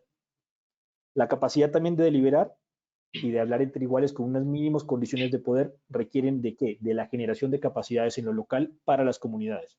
Y esa generación de capacidades requiere qué? Formación, entendimiento, liderazgo, relacionamiento, respeto de la ley o reformulación de la ley. Pero no está sucediendo. Incluso, como todo se está midiendo por listas de asistencias, muchas veces quienes están haciendo las negociaciones lo que hacen es llamar a su grupo cercano. Entonces, claro, participó mucha gente, que en realidad lo que hizo la gente fue informarse de un proyecto que ya estaba definido para ejecutarse, pero no está teniendo ningún tipo de recomposición alrededor de cómo puede participar en la redefinición del poder local. Y en ese marco de la redefinición del poder local es donde las instancias que hoy existen no están funcionando, porque si vemos los consejos territoriales de planeación le dan una casilla a indígenas, una casilla a afros, 3 casillas al sector empresarial, perdón, tres asientos, entonces, ¿qué encontramos? Que existe un total nivel de subordinación. No me están viendo como iguales, pese a que yo tengo la mayor capacidad de control sobre el desarrollo rural, no me están viendo como iguales. Y en la forma de ordenamiento, entender que el otro tiene poder es fundamental. O sea, reconocer el poder de un tercero es fundamental para ordenar de manera adecuada el territorio, porque estamos reconociendo visiones, reconociendo capacidades y aunando esfuerzos en torno a los recursos, que es lo que nos está pasando en este país.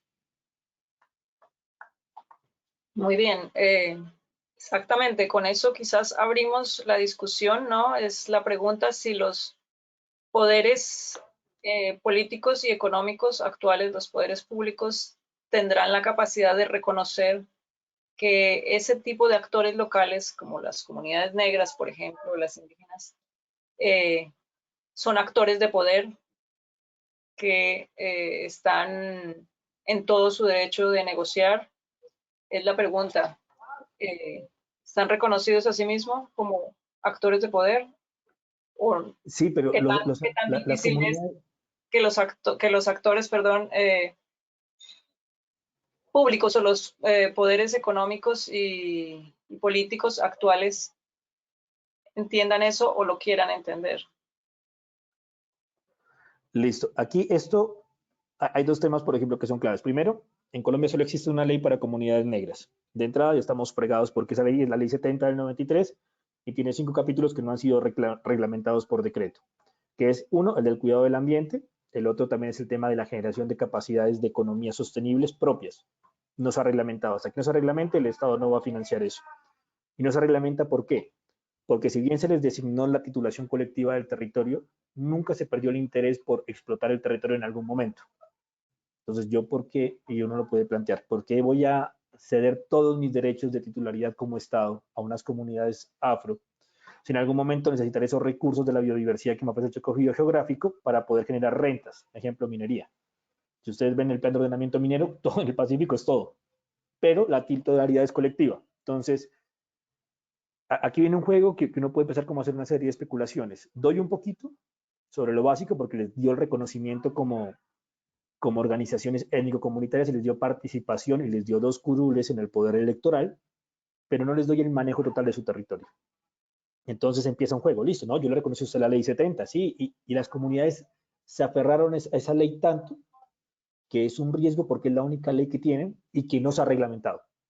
Ahora, esos intereses o esas apuestas, por ejemplo, las comunidades la tienen muy clara, tienen unos planes de uso y manejo, tienen unos planes de desarrollo, que al final en las metas de los planes de desarrollo se constituyen en un documento. Entonces, es muy curioso ver a las comunidades siempre muy aferradas a que su documento técnico, lo que formularon con mucho esfuerzo, requiere ser financiado, pero nunca se los financian. Entonces, ¿qué pasa? Se les delega la falsa idea o la falsa capacidad de proponer algo sobre su territorio, pero al momento de ejecutar el recurso nunca se reconoce ese documento que es la expresión máxima de las voluntades de un consejo comunitario o de un resguardo indígena. Entonces, ¿qué tienen que salir? Ir a parar, ir a bloquear las calles. Y cuando bloquean, ¿qué? ¿Por qué están bloqueando? Claro, hay un desconocimiento sistemático de las capacidades y de las necesidades de los territorios, que no se incluyen en las agendas. Incluso son números. Pero al momento de votar, si los van, los instrumentalizan. Voy a contar una anécdota que, sin nombre de la persona, pero cuando trabajaba en Plan Pacífico, en el Altomira y Frontera, el consejo comunitario con más coca en su momento del país, donde las familias se comprometieron y han sustituido en gran volumen, tenían ya firmado la ejecución de un proyecto de energía para electrificar todo el consejo comunitario. Pero, problema, estábamos a un año de elecciones. Estaba la plata, estaba el CDP, estaba toda la capacidad, pero quien tenía capacidad de incidir en la empresa de energía quiso esperar un poco para apoyar a su jefe político en el momento de las elecciones. Entonces, lo que se iba a construir en enero de 2018, se terminó, perdón, en febrero de 2017 se terminó construyendo en enero de 2018. Entonces, claro, esa construcción generó que la idea o la falsa idea de decir, oh, la persona o el senador destrabó el proyecto, lo consiguió, lleva 1 año y medio aprobado la plata. Y eso es desconocer que las comunidades tienen poder. Solamente es disminuirlas a la idea que ellos son un voto en su ansia, su necesidad de conseguir un puesto o de mantenerse en el poder político. Se llevaron un territorio que tenía la capacidad de transformarse, que estaba inundado de coca y que necesitaba la energía para poder transformar su realidad, no les importó. El caos es instrumental al interés político de alguien. Eso de un lado. La otra, con lo que está sucediendo hoy con la binacional Rumichaca-Pasto y con la vía Espriella-Mataje en Nariño, los actores económicos que tenían poco interés en la región están volviendo a mirar. Ahora, ¿qué se encuentran? Que las comunidades, al ver que han sido vulnerados siempre sus derechos y que siempre se los subestima sobre todas las cosas y ya no confían en la institucionalidad del Estado, empiezan siempre o toman la consulta previa como la reivindicación directa para poder obtener beneficios que siempre se les han negado, que son sistemáticos, que son sus derechos porque son colombianos. Entonces, claro, el empresariado llega y se indigna porque en una consulta previa las comunidades les piden mucho, pero es que si el Estado ha negado mucho, la comunidad tiene que pedir lo mínimo para poder vivir. Y eso, aquí yo tengo una analogía de una persona en Tumaco que me decía, mire, es que el Estado es como un mal papá. Cuando aparece hay que sacarle todo, me decía el tipo. Claro, lo mismo pasa con las empresas. Entonces, esa lógica que se está perpetuando no se construye porque las personas de las comunidades negras sean vagas, sean interesadas, sean perezosas, sino porque hay una negación sistemática de sus derechos que solamente se ven, entre comillas, reivindicados cuando hay elecciones. Entonces uno dice, bueno, pero ¿por qué estamos instrumentalizando el recurso público para hacer esto? ¿O por qué no estamos dando resultados? Pero ¿por qué sí estamos castigando a las comunidades cuando tienen un proyecto de economía ilícita? Claro, porque el Estado, ni siquiera es por omisión, sino por discrecionalidad de los políticos de sus regiones, están evitando generar procesos de desarrollo, porque el caos es funcional para sus intereses, para mantenerse y para perpetuarse, porque ellos dan contraticos chimbos de 2, 3 meses en una alcaldía, que no creo que den más, y generan falsas economías o generan lealtades alrededor de esa idea que él es el benefactor. Y esa idea de benefactor nos está llevando al total caos porque no nos dejan usar nuestro territorio, porque la norma tampoco nos lo permite, no nos generan capacidad fiscal, sí aumentan las condiciones de vulnerabilidad y criminalizan los efectos que tiene esto. Entonces, es una olla a presión que está a punto de estallar y que se puede redefinir o replantear si hacemos un ejercicio de ordenamiento territorial integral. Que eso suena idílico y que la gente va a decir, no, ¿para qué sirve? Pero es así, funciona. Es que el reconocer que el otro tiene poder es la primera parte. Y reconocer que alguien tiene, o sea, que todos tenemos algo que ceder es lo más importante aún. Nadie va a ganar completo siempre. Alguien tiene que ceder algo. Y ese algo es la parte de la negociación. Exactamente, muy de acuerdo. La cuestión es llegar a negociar. Bueno, tenemos un par de preguntas. Tenemos por un lado a Carlos Adolfo Cala, que hizo una pregunta. Yo le daría la palabra a él para que la aclare un poco mejor. Vamos a activarle el micrófono a Carlos Adolfo Cala, por favor.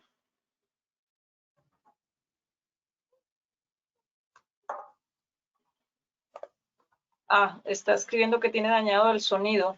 Bueno, él escribió, voy a leer la pregunta, que no la entendí muy bien. A ver, dice, ¿cree usted que la articulación de la política de desarrollo urbano territorial desde los instrumentos de la planificación para el desarrollo ha servido en los procesos de planificación? ¿En qué aspectos sí y en qué aspectos no? Listo, frente a la pregunta de Carlos, primero, no puede haber una generalidad alrededor de mi respuesta. O sea, yo te puedo decir que en algunas partes los instrumentos de planificación han funcionado porque han permitido que la gente establezca unas hojas de ruta más o menos sobre lo cual deben direccionarse los esfuerzos. En otras, lo que se ha hecho es instrumentalizar a las familias y a las comunidades para decirles que van a hacer una cosa que al final no sucede. Eso depende de dónde lo veas. Si lo ves, por ejemplo, en regiones del Pacífico, hay zonas que tienen un nivel, o entidades territoriales que tienen un nivel mayor de desarrollo institucional, en los cuales hay una mayor capacidad de hacer veeduría, porque yo creo que el éxito está en que los instrumentos funcionan no por la buena intención del gobernante, sino por la capacidad de control social y político de las comunidades. Al final, porque el gobernante puede tener unas buenas intenciones, pero puede tener baja capacidad institucional, pero las comunidades pueden generar aportes, o en su defecto, el gobernante puede tener muy mala voluntad, pero las comunidades pueden exigirlo, que es el derecho también a la movilización. En ese punto, si te lo digo, fundamentalmente los instrumentos en Nariño han funcionado muy poco. Y los instrumentos como en ciudades como Barranquilla, en lo que conozco, desconociendo mucho, han funcionado mucho mejor. Lo mismo en Cali o en Bogotá. Pero aquí viene un tema fundamental. Es que esos instrumentos de ordenamiento territorial no dejan de estar en un juego político porque se aprueban en el Consejo o se aprueban en la Asamblea. Y el problema de fondo que tenemos es que tenemos tanta rencilla política y tanta polarización que cada 4 años queremos cambiar nuestros instrumentos de planificación de largo plazo. O sea, no estamos construyendo futuro, estamos construyendo retazos. Y en esa ausencia de control ciudadano alrededor de lo que es realmente importante para ellos, los instrumentos no funcionan. Incluso los instrumentos de planificación y de ordenamiento de primera generación eran unos documentos supremamente débiles en lo técnico y sin indicadores. Incluso aún persisten documentos sin indicadores que están vigentes. Entonces, yo no puedo generar un sistema de indicadores, yo no puedo medir lo que estoy pidiendo y no puedo que la comunidad me reivindique lo que yo quiero. Ese es un tema que se debe también tener muy claro. No tenemos claros los límites ni los instrumentos para hacer seguimiento y veeduría, aunque la Constitución lo reconoce. Entonces, yo puedo tener unos grandes avances en jurisprudencia, en ordenamiento y en planeación del desarrollo, pero tengo muy débiles instrumentos en participación ciudadana y en veeduría. Entonces, claro, el político programa, el político planea, el político gasta, pero la gente quiere ejercer el control no encuentra ni las instancias, ni los recursos, ni la capacidad para hacerlo. Entonces se convierte en una especie de autocracias. La gente va poniendo sus ideas, va avanzando, y si alguien genera mucho ruido, que es una cosa que es real y pasa en la costa, lo contratan. Entonces, usted tiene mucho problema, venga. Entonces la gente se especializó en hacer ruido, pero no en hacer control, porque todo el mundo necesita comer. Y ese es un tema que está basado en que no estamos ordenando bien el territorio, porque no todos tienen el mismo punto de partida ni la misma capacidad para ejercer su actividad productiva, su actividad política, su control social.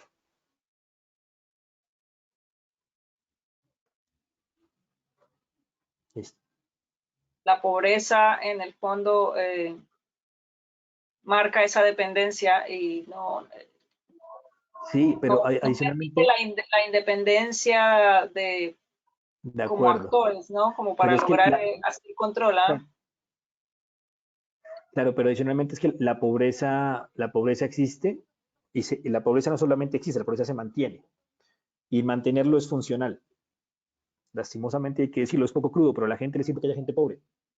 A la gente, quiero decir, a algunos políticos, la pobreza genera ese tipo de necesidades que en otros países no se requiere, que es la necesidad de delegar la decisión política a un tercero. No de que lo represente, sino que se la delega. Le da a tal punto todas las condiciones para que ese político decida cómo gastar. Entonces decide cómo gastar, plantea con quién gastar y nunca rinde cuentas. Ese es el problema. La pobreza llega a un punto en donde genera ataduras a la propia condición y uno encuentra que hay liderazgos políticos en los barrios que, que empiezan a mover el tema electoral. Voten por este, porque, claro, a él le sirve porque a su hija le dan un contrato de 3 meses, a la hija de la... Entonces, la pobreza, mantenerla es funcional, que yo digo que no se puede erradicar así, pero que se puede pensar nuevas formas de superar. Y esa es la base del ordenamiento, nunca se desarrolla, porque me sirve que haya gente pobre. Uh-huh. Ok, tenemos otras 2 personas con preguntas y un comentario. Alexander, ¿tú tienes un comentario? Sí, muchas gracias, Lina. Primero, agradecerte por haber invitado a Armando. Fantástica la conferencia, me ha parecido muy enriquecedora. De hecho, estaba tomando apuntes por muchas ideas que dijiste, porque sueltas muchas cosas en las que somos coincidentes. Y pues efectivamente el panorama así visto, pues estamos condenados, ¿cierto? Es un panorama muy difícil. Es muy difícil porque el panorama de transformar el ordenamiento territorial, o como tú lo decías, dejar de ver solo el territorio como un sitio extractivo, a pasar a convertirlo a nuestro territorio, es un concepto muy difícil para la sociedad. De hecho, en algunas conversaciones yo digo que ahí está la raíz de la corrupción social. Y es que no se ve el colombiano, la mayoría de los colombianos, por no decir que todos, ven a Colombia como algo, como que es un territorio que no es propio. Como no es propio, entonces en el momento en que tengo la oportunidad puedo convertirlo en mi mina de oro para irme a vivir a otro lado, ¿cierto? Porque este no es mi país. Y eso es un problema que yo he identificado y que lo he sentido profundamente. Otra de las cosas que tú decías, esas inmensas maquinarias que hay, esas grandes estructuras que hay, que se apalancan y se alimentan para mantener ciertas condiciones de ilegalidad, porque eso les permite seguirse manteniendo vigentes. ¿Sí? Ese ejemplo que diste del senador que esperaron a que se diera la posibilidad y entonces después para reivindicar como su gestión, como algo propio, una gestión que habían hecho otros, pues esa es la típica historia. Algo que me parece interesante resaltar que tú alcanzaste a tocar un poco por el ladito, y yo quería aportarte con una cifra, y una cifra que más o menos bien recuerdo, ¿cierto? Es que el territorio nacional, la superficie del territorio colombiano, el 43% de la superficie del territorio nacional es marítima. De acuerdo. Entonces, cuando tú llegas y miras que la superficie del territorio nacional, el 43% es marítima, y dices, pues, ¿cómo así? Hay tanto territorio de suelo continental como de superficie marítima y ni la miramos, ¿cierto? O bueno, no la miramos como territorio nuestro, la miran esos otros. Los otros que De sí acuerdo. tienen la película clara, pero clarísima, ¿cierto? Que lo utilizan como su negocio, ¿cierto? Como su sitio de explotación, su mina para desarrollar las cosas. Sí, quería comentar eso y me parece muy interesante el tema cuando lo presentas como, pues, que hay que hacer una recomposición de poder, ¿cierto? Pero ahí es donde lanzo mi pregunta y digo, pues no espero una bola de cristal ni la fórmula mágica, pero ¿y cómo vamos a hacer esa recomposición de poder en el territorio? O sea, ¿cómo hacemos? ¿Cierto? Porque De acuerdo. pues las grandes extensiones que tenemos de reservas encomendadas a los indígenas, ¿cierto? Pues uno dice, bueno, ahí se han protegido, pero pues uno permanentemente escucha de acciones sistemáticas de aniquilación de esas comunidades. Y por otro lado, uno se encuentra con algo que tú decías, y en las zonas irregulares donde la guerrilla se convirtió en el poder estatal, ¿cierto? Irónicamente terminaron conservando territorios, que si no hubiera sido por ellos, la ampliación de la frontera agrícola hubiera devastado muchísimo más, que es lo que está empezando como a suceder. Digamos que Sí, a eso que llaman de una deforestación, forma... es eso. Es la ampliación de la frontera agrícola. Lo ven como un problema normal y es un problema de control. Y frente a lo que planteabas, Alexander, estoy muy claro. Nosotros no tenemos una idea muy clara del nosotros ni de lo nuestro. Y en esa negación de lo que somos nosotros, que todos somos Colombia, independientemente de qué departamento seamos, y de lo nuestro, que es la capacidad de usar nuestros recursos, hay una clara negación sistemática de nuestro poder como ciudadanos. O sea, no tenemos claro que el potencial productivo de ese país va más allá de unos terceros, sino que todos somos los dueños de todo, independientemente de que tengas una propiedad privada o no. La capacidad del manejo de tus recursos, de tus océanos, de tus humedales, de tus reservas, es de de la ciudadanía en Colombia. Incluso también hay un tema de concepto en el fondo. Nosotros hablamos siempre mucho de reservas, y es que el término de reserva es que la reservo para usarla en el futuro. O sea, no necesariamente implica la generación de poder y el reconocimiento de los actores en el territorio. Lo que estoy diciendo es que yo como Estado le cedo a usted la reserva de este espacio hasta que yo en su momento lo necesite. Y ese es un juego muy fuerte a nivel de conceptos, porque ese es el término exacto en el diccionario. La reserva es posponer el uso de algo. Eso es reservar. Y eso está generando muchas veces la ambivalencia entre lo que qué somos dueños y de qué somos capaces. Y aquí, frente a pues, pensando en una idea, sí, también siendo muy respetuoso, muy limitado y seguro muy simplista en el tema, uno de los grandes desafíos que tiene este país tiene que centrarse en la redefinición o en la demonización de su sistema tributario. Tenemos que descentralizar el sistema tributario. Tenemos que dar la capacidad no solo de gastar, sino de hacer efectivo ese gasto con las comunidades. Y ahí empieza la nueva lógica del ordenamiento. Y no es participación ciudadana de decir, ¿qué puedo hacer con mis recursos propios? Porque los departamentos y municipios muchos generan muy pocos recursos, sino qué tipo de impuestos puedo generar alrededor de esto. Más allá de los impuestos coloniales del degüello, de los licores, bueno, el predial que sí es municipal, de los juegos de azar. O sea, tenemos un sistema impositivo totalmente retardatario que mantiene las relaciones de subordinación, porque ninguna entidad territorial puede o tiene la capacidad de generar o dinamizar sectores para generar economía. Entonces lo que hace al final es que maneja burocracia, y la burocracia per se no genera más empleos, genera un mínimo volumen de empleos. Y peor aún, y ese es el tema que me olvidó comentar, lo quiero comentar ahorita, en el marco del COVID, mediante el decreto de ley 678 de 2020, el presidente autorizó a las entidades territoriales a endeudarse hasta en un 100% de sus recursos directos y propios. Lo que se viene va a ser un nivel de endeudamiento altísimo para la reactivación económica. Y eso exige un amplio control social. Y el control social no es solamente saber en qué vas a gastar, sino definir cómo y en qué vas a gastar. Y las entidades territoriales están pensando en cómo cumplir sus planes de desarrollo y endeudar a los departamentos y municipios a 20 años, y el que viene, ¿qué? O las comunidades, ¿qué? No están negociando los proyectos, están viendo cómo cumplen sus metas, porque si no cumplen sus metas les cae el sistema disciplinario de este país. Entonces, es un sistema inflexible para analizar las dinámicas y para responder a las realidades. Es un sistema punitivo y es un sistema arcaico a nivel impositivo.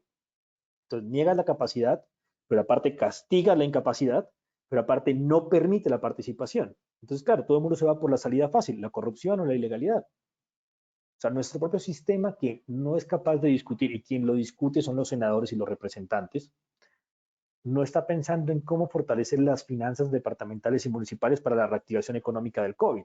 Está pensando es cómo otorgar capacidad de crédito al gobierno nacional con un mecanismo multilateral para que el gobierno decida dónde invertir. Entonces, y el pago lo hace toda la ciudadanía en sus impuestos. O sea, están decidiendo unos pocos la responsabilidad fiscal y la responsabilidad financiera de nosotros en los próximos 20 años. Y como sociedad no estamos haciendo nada. No conocemos qué podemos hacer. O no nos importa, porque a mí como nunca me llega ningún beneficio de esos, y si el promedio es que se roban 50 billones años y van a pedir 100 millones de dólares, o sea, no me va a quedar nada. O sea, ¿qué puedo estar pensando yo? O la otra, si yo vivo del día a día y tengo hambre, no tengo tiempo para pensar en necesidades más allá de mi comida. Y ese también es una estrategia, es que son formas de dominación y de pronto soy un poco conspirador y ya está sectario en alguna afirmación, y ese no es mi objetivo, pero la idea es cómo puedes generar esa forma de recomponer la estructura impositiva y la estructura fiscal del país. O sea, ¿cómo le puedo dar la capacidad de controlar su realidad a las comunidades, a las organizaciones sociales, a los sectores empresariales? Cuando yo hablo de comunidades, no quiero pensar únicamente en comunidades afro, indígenas o en movilización social, sino también en las empresas, en los gremios, en los microempresarios. Esas son las comunidades que trato de hablar. ¿Cómo carajos te endeudas? ¿Cómo vas a hacer toda esta recomposición de tus finanzas, de tu gasto público, si no empoderas a tus municipios y a tus departamentos? ¿Cuál es el temor? El temor es perder el poder. El temor es perder la gestión del proyectico.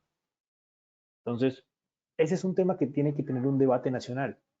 Y que la otra, nos hemos acostumbrado a vivir de eso, que el gobierno nacional es el que nos da, que el presidente Santos, el presidente Duque, el presidente Pastrana, el presidente como se llame y el que venga, es el que nos da. Es que no nos está dando nada de lo que nosotros no estamos aportando. O sea, no es plata nueva, es un impuesto, es un tributo. Ahora, déjeme utilizar a mí mejor mis impuestos. O deme la capacidad, si no quiere ya, sino de manera gradual, de generar mis propias riquezas. Y ese es el debate que tiene que darse. El debate no está tanto en las formas, sino en los contenidos. No está tanto en los qué, que todos sabemos que hay que hacer, sino en los cómo hay que hacerlo. Y esos cómo hay que hacerlo no nos permiten llegar. Porque la idea de mantener territorios pobres es que siempre nos quedemos en los qué. ¿Qué necesito? El agua, el acueducto, listo. ¿Y los cómo? No, yo no sé, porque no sé formular un proyecto. Eso lo hace una persona del DNP que es un genio viendo Monserrate. Entonces, es como esa ruptura entre la realidad, lo institucional y las capacidades que nos llevan a ese gran, no tenemos una idea de nosotros como colombianos, no tenemos un hecho fundacional más fuerte de algunos hitos o algunos vínculos puntuales, y no tenemos claro también qué es lo nuestro. Y eso de qué es lo nuestro es todo el sistema tributario, todo el presupuesto de este país es nuestro. O sea, cada 3 años nos clavan una reforma tributaria. Esa plata es nuestra. Entonces no lo veamos como un tema de beneficencia. Ahí yo rescataría entonces la palabra descentralización como una palabra clave en la pregunta de Alexander. Y ahora tenemos otro par de preguntas. Jesús Torres le podemos dar la palabra a Jesús Torres. Por favor, una pregunta bien concreta. El micrófono de Jesús Torres, por favor. Ya, está activado. Jesús, ¿escuchas?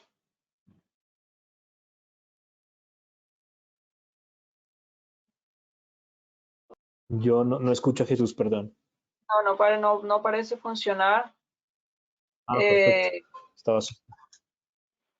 Si no tenemos, Mónica Rodríguez también levantó la mano. Le podemos activar a Mónica mientras tanto.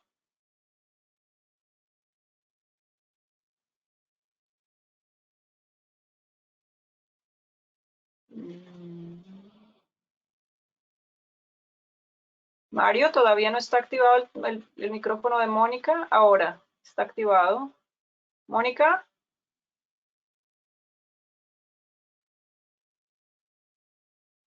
Mónica, el micrófono está activado.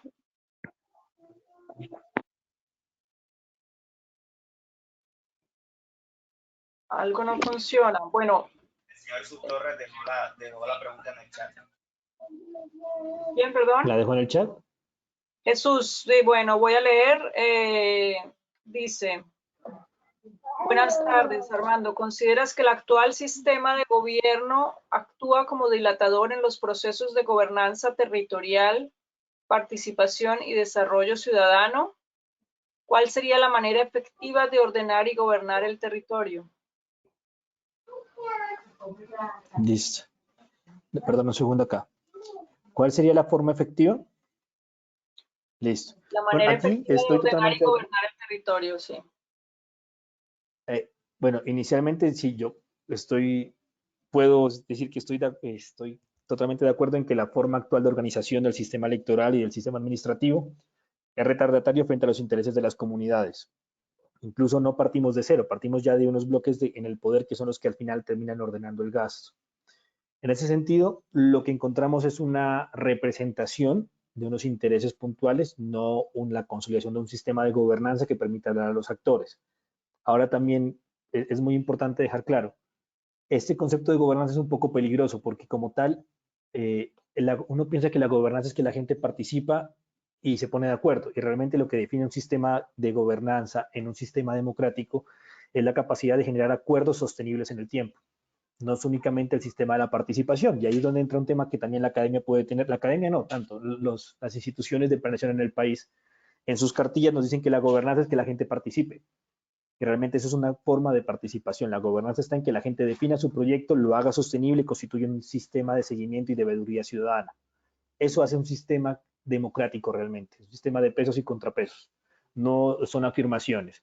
Ahora, que esto cómo incide en el ordenamiento territorial, lo incide directamente en todo, porque no solamente tenemos que llegar a acuerdos sobre qué qué usos y qué vocaciones queremos desarrollar, sino también qué tipo de recursos esperamos generar y qué tipo de recambio político buscamos conseguir.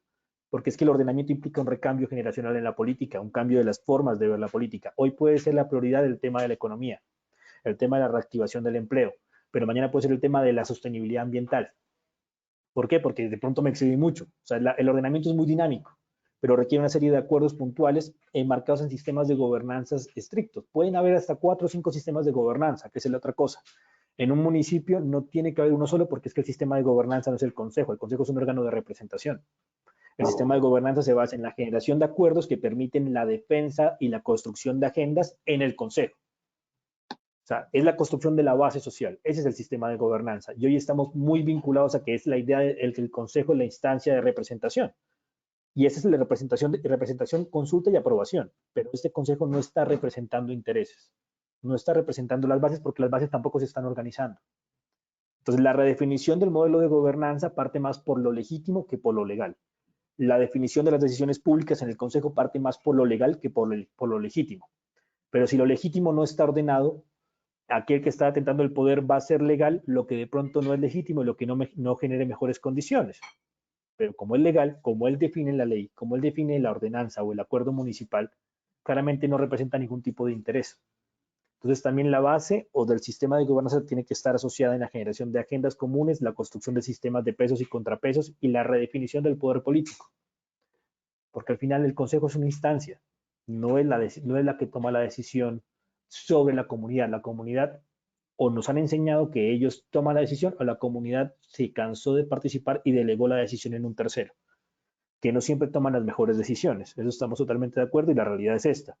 El COVID nos demostró, por ejemplo, que este país tiene una economía falsa que la sostiene a tal nivel de informalidad que por eso no estamos peor. O sea, lo que salvó el sistema económico de este país es el sistema de informalidad, porque el sistema formal es muy costoso. Entonces, no, yo no he visto que, por ejemplo, las organizaciones de microempresarios salieran a marchar, se organizaran, definieran una agenda. Están esperando que salga un decreto del presidente para pedirle una ayuda, porque delegamos hasta eso. Y también delegamos la opinión a los medios de comunicación. Entonces, que muchas veces parece que fueran medios de justicia. Entonces, los instrumentos de planificación hoy son realmente los que deberían garantizar la reorientación de nuestras actividades productivas, de nuestro poder político y de nuestras formas de organización social y comunitaria, pero no lo están haciendo. Incluso están generando mayores trabas para eso. El ejemplo que les daba era claro, si yo no tengo un POT, no puedo hacer un proyecto social. Pero si yo no tengo plata para hacer un POT, jamás voy a tener la plata del gobierno para hacer un proyecto social. Entonces, es un círculo vicioso. Ahora, si tengo unos intereses de clase muy marcados en el ordenamiento territorial, tampoco va a tener ningún tipo de beneficio, porque estamos haciendo ordenamiento para que los edificios sean más altos, para que el promotor inmobiliario pueda ganar más. Porque esa es la gran pelea. La pelea del ordenamiento es no solamente definir los usos, sino definir la capacidad de construcción. Y si la construcción es la primera locomotora de la reactivación económica, va a haber un problema de ordenamiento muy fuerte asociado a eso, porque no está midiendo las necesidades de todo el entorno, sino las necesidades de un sector que requiere generar empleos. Porque lastimosamente los gobiernos se miden por empleos. Entonces, si yo cierro mi mandato con el indicador en un dígito, fui un gran gobernante. De ahí para allá, el otro verá cómo resolver los problemas, que es lo que está pasando. Entonces entra toda la modificación. Cada 4 años es una pelea interna por modificar el esquema de ordenamiento o el plan de ordenamiento, pero basado en intereses, no basado en representación de la sociedad ni de la comunidad en su conjunto. Ahora, que el sistema de gobernanza sea posible, pues depende de cada uno de nosotros. Eso es muy complicado. Sería lo ideal. Pero pues aquí la función del servidor público no existe. Aquí es como si fuera un mercader de contratos quien está ejerciendo la función pública.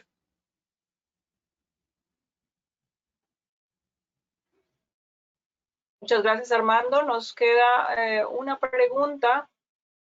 Edgar Rosero levantó la mano. Edgar Rosero soy yo. ¿No? ¿Bien? ¿Se aparezco ahí? Ah, no, ¿No? perdón. Es que yo me llamo también, yo me llamo Edgar Armando Rosero. Ah, Armando, Edgar. Sí. Ah, No perdón, sé, perdón. aparece que levantó la mano, Dale. pero no tiene nada en el chat.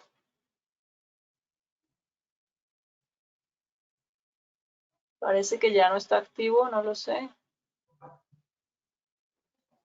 Bueno, ¿hay alguien más que quisiera hacer una última pregunta o un último comentario?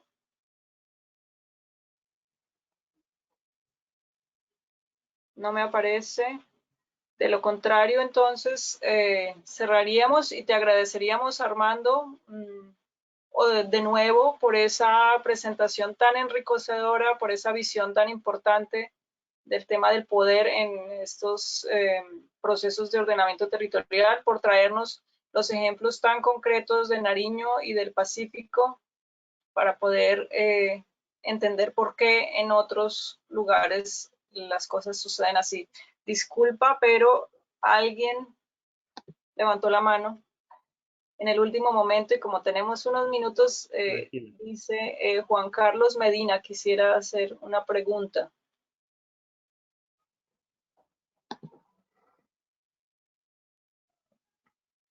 Vamos a ver si funciona el micrófono. Juan Carlos Medina. ¿Escuchan? Sí, señor. Ah, sí, bueno, muchas gracias.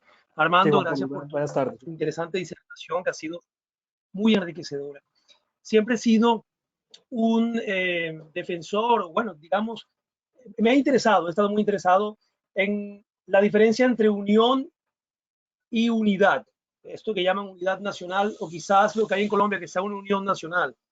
Y tú hablabas de los recursos y lo importante o lo difícil que era para un municipio pequeño pedir recursos, digamos, siempre pongo el ejemplo de un puente que iban a hacer en Dibuya, Guajira, y un puentecito de nada, y tenían que pedirle plata al gobierno nacional para hacer un simple puentecito en un pueblo que nunca habían visto y quizás verían en sus vidas. ¿Qué se puede hacer a nivel, a gran nivel, a escala nacional, para que al menos esta autonomía económica no sea tan dependiente del gobierno central, al menos para los municipios pequeños, porque las grandes ciudades de una u otra forma tienen proyectos de interés nacional y regional que las van ayudando, pero para que pueblos tan pequeños tengan al menos algún paliativo y no sea tan insuficiente su presupuesto. Dale, Juan Carlos, bueno, aquí me la juego porque realmente el tema tributario no es mi expertise, pero hay dos cosas que se pueden hacer. La primera es, en la actualidad existe un crédito por 100 millones de dólares del Banco Mundial para hacer la parte de actualización de catastro multipropósito. Eso permite tener claro los alcances de la capacidad real que tiene un municipio de acuerdo a su vocación. El catastro, a diferencia de un plan de ordenamiento, es un estudio técnico. El plan de ordenamiento es un acuerdo político, que por eso cada 4 años lo quieren cambiar. Ahora, esto tiene que estar mediado por la capacidad que tiene el municipio para generar ese ingreso, que yo lo veo muy complicado. La otra, que es una propuesta que se me viene a la cabeza, es si tenemos un IVA del 19% nacional, ¿por qué no ceder un porcentaje de ese IVA a municipios de sexta categoría que tienen altos niveles de pobreza? Puede ser un 2, un 3%. ¿A través de qué? Puede ser a través de la definición de un documento COMPES. A mí se me ocurre la idea, realmente hoy estamos en un nivel muy complicado en donde todo se volvió una solución, pedir un crédito internacional. Pero es que el crédito internacional genera y aumenta la deuda. La redefinición o el redireccionamiento de uno de los puntos del IVA permite, a través de la plata de la sociedad y su capacidad de consumo, generar condiciones de desarrollo en el territorio. Entonces, 1 o 2 puntos de IVA, realmente no tengo muy claro el volumen de recaudo, permitiría que zonas como Dibuya, zonas como El Charco, que zonas como López de Micay, que zonas muy alejadas de ese contexto económico hoy consolidado en el país, tuvieran la oportunidad de replantearse sus sistemas y sus estrategias de desarrollo. Eso de un lado, a nivel nacional. A nivel departamental, también eso estar muy vinculado con los temas de las regalías. ¿Qué es lo que pasa? Que seguro Dibuya, al igual que otros municipios del Pacífico, tienen problemas para estructurar proyectos. No por la baja capacidad de la gente en entender qué necesita, sino por los altos requerimientos técnicos que piden muchas veces las entidades nacionales y que casi siempre son imposibles de cumplir para departamentos de sexta categoría, porque para formular un proyecto hay que contratar a un formulador. Y es muy difícil, no hay la plata. Y finalmente el tema del catastro, que es importante, porque no solo es pensando en cómo cobrarle a la gente las cosas, sino también es viendo qué puedo atraer de inversión a mi territorio. Y en el caso fundamental es sobre ese qué puedo traer y qué condiciones puedo brindar, es donde se puede generar un recurso adicional.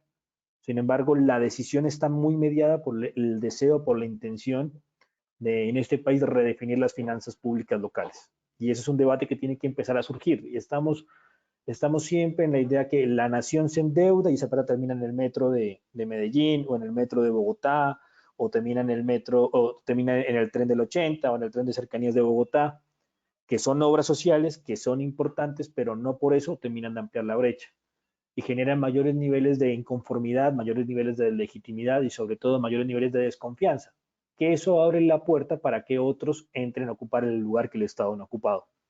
Y ahí sí hay plata, como un berraco de plata, en la ilegalidad. Pero pues claramente genera muchas restricciones y muchos cuestionamientos si un ilegal termina construyendo un hospital, como sucedió con los paramilitares en el 2004, que construyeron la red de hospitales de muchos departamentos y de muchos municipios. Ahí no dijeron nada porque eran hospitales y porque eran municipios que necesitaban, pero la plata sigue siendo el gran ausente en este debate nacional. Nadie está debatiendo sobre el sistema impositivo o sobre la capacidad impositiva de los departamentos para reactivar su economía.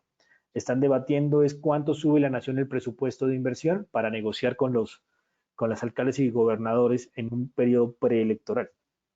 Y seguramente Dibuya tiene muy pocos votos, entonces no creo que entre en ese reparto magistral que van a ser nuestros grandes padres de la patria. Excelente, gracias. No, Muchas gracias, Armando. ojalá. Me encantó el final con los No, padres ojalá, de la patria y espero. con eso nos despedimos. Agradezco mucho la asistencia de todos ustedes. Espero que hayan disfrutado tanto como yo la conferencia de Armando. Tiene una visión muy integral del territorio y agradecemos mucho esa presencia que además, gracias al corona, pudimos tenerlo más fácil de lo pensado online. No, Alexander, muchísimas no sé si quieres gracias. decir alguna palabra final. Muchas gracias, Lina. Enormemente agradecido por Armando y a ti, Lina, porque pues es muy valioso tenerte como conferencista hoy, Armando, bastante interesante. Y pues bueno, Con todo. manejas el nivel de sátira política necesaria para hablarle y tratar de dar un poco de alegría a un tema que efectivamente es Es muy complejo. catastrófico y doloroso para nuestro territorio. Entonces, sí, muchas gracias, Lina, por esto. Pues de eso se trata la maestría, finalmente. La maestría en urbanismo y desarrollo territorial tiene que estar discutiendo sobre estos temas. Y bueno, colocaste y tocaste varios temas de lo que es el desarrollo y el crecimiento del territorio y las identidades en el lugar. Eso es fundamental. Muchas gracias, Lina. No, Gracias a todos. Gracias, Armando. aprovecho la oportunidad para agradecerle a Alexander, a Lina, a las personas que asistieron al evento y a la Universidad del Norte por el espacio. Y cuando se dé otra oportunidad, cuenten conmigo. Muchísimas gracias. Lo repetimos. Gracias. Hasta luego. Mil gracias. Hasta Claro que luego. sí. Buen día. Hasta Chao. luego.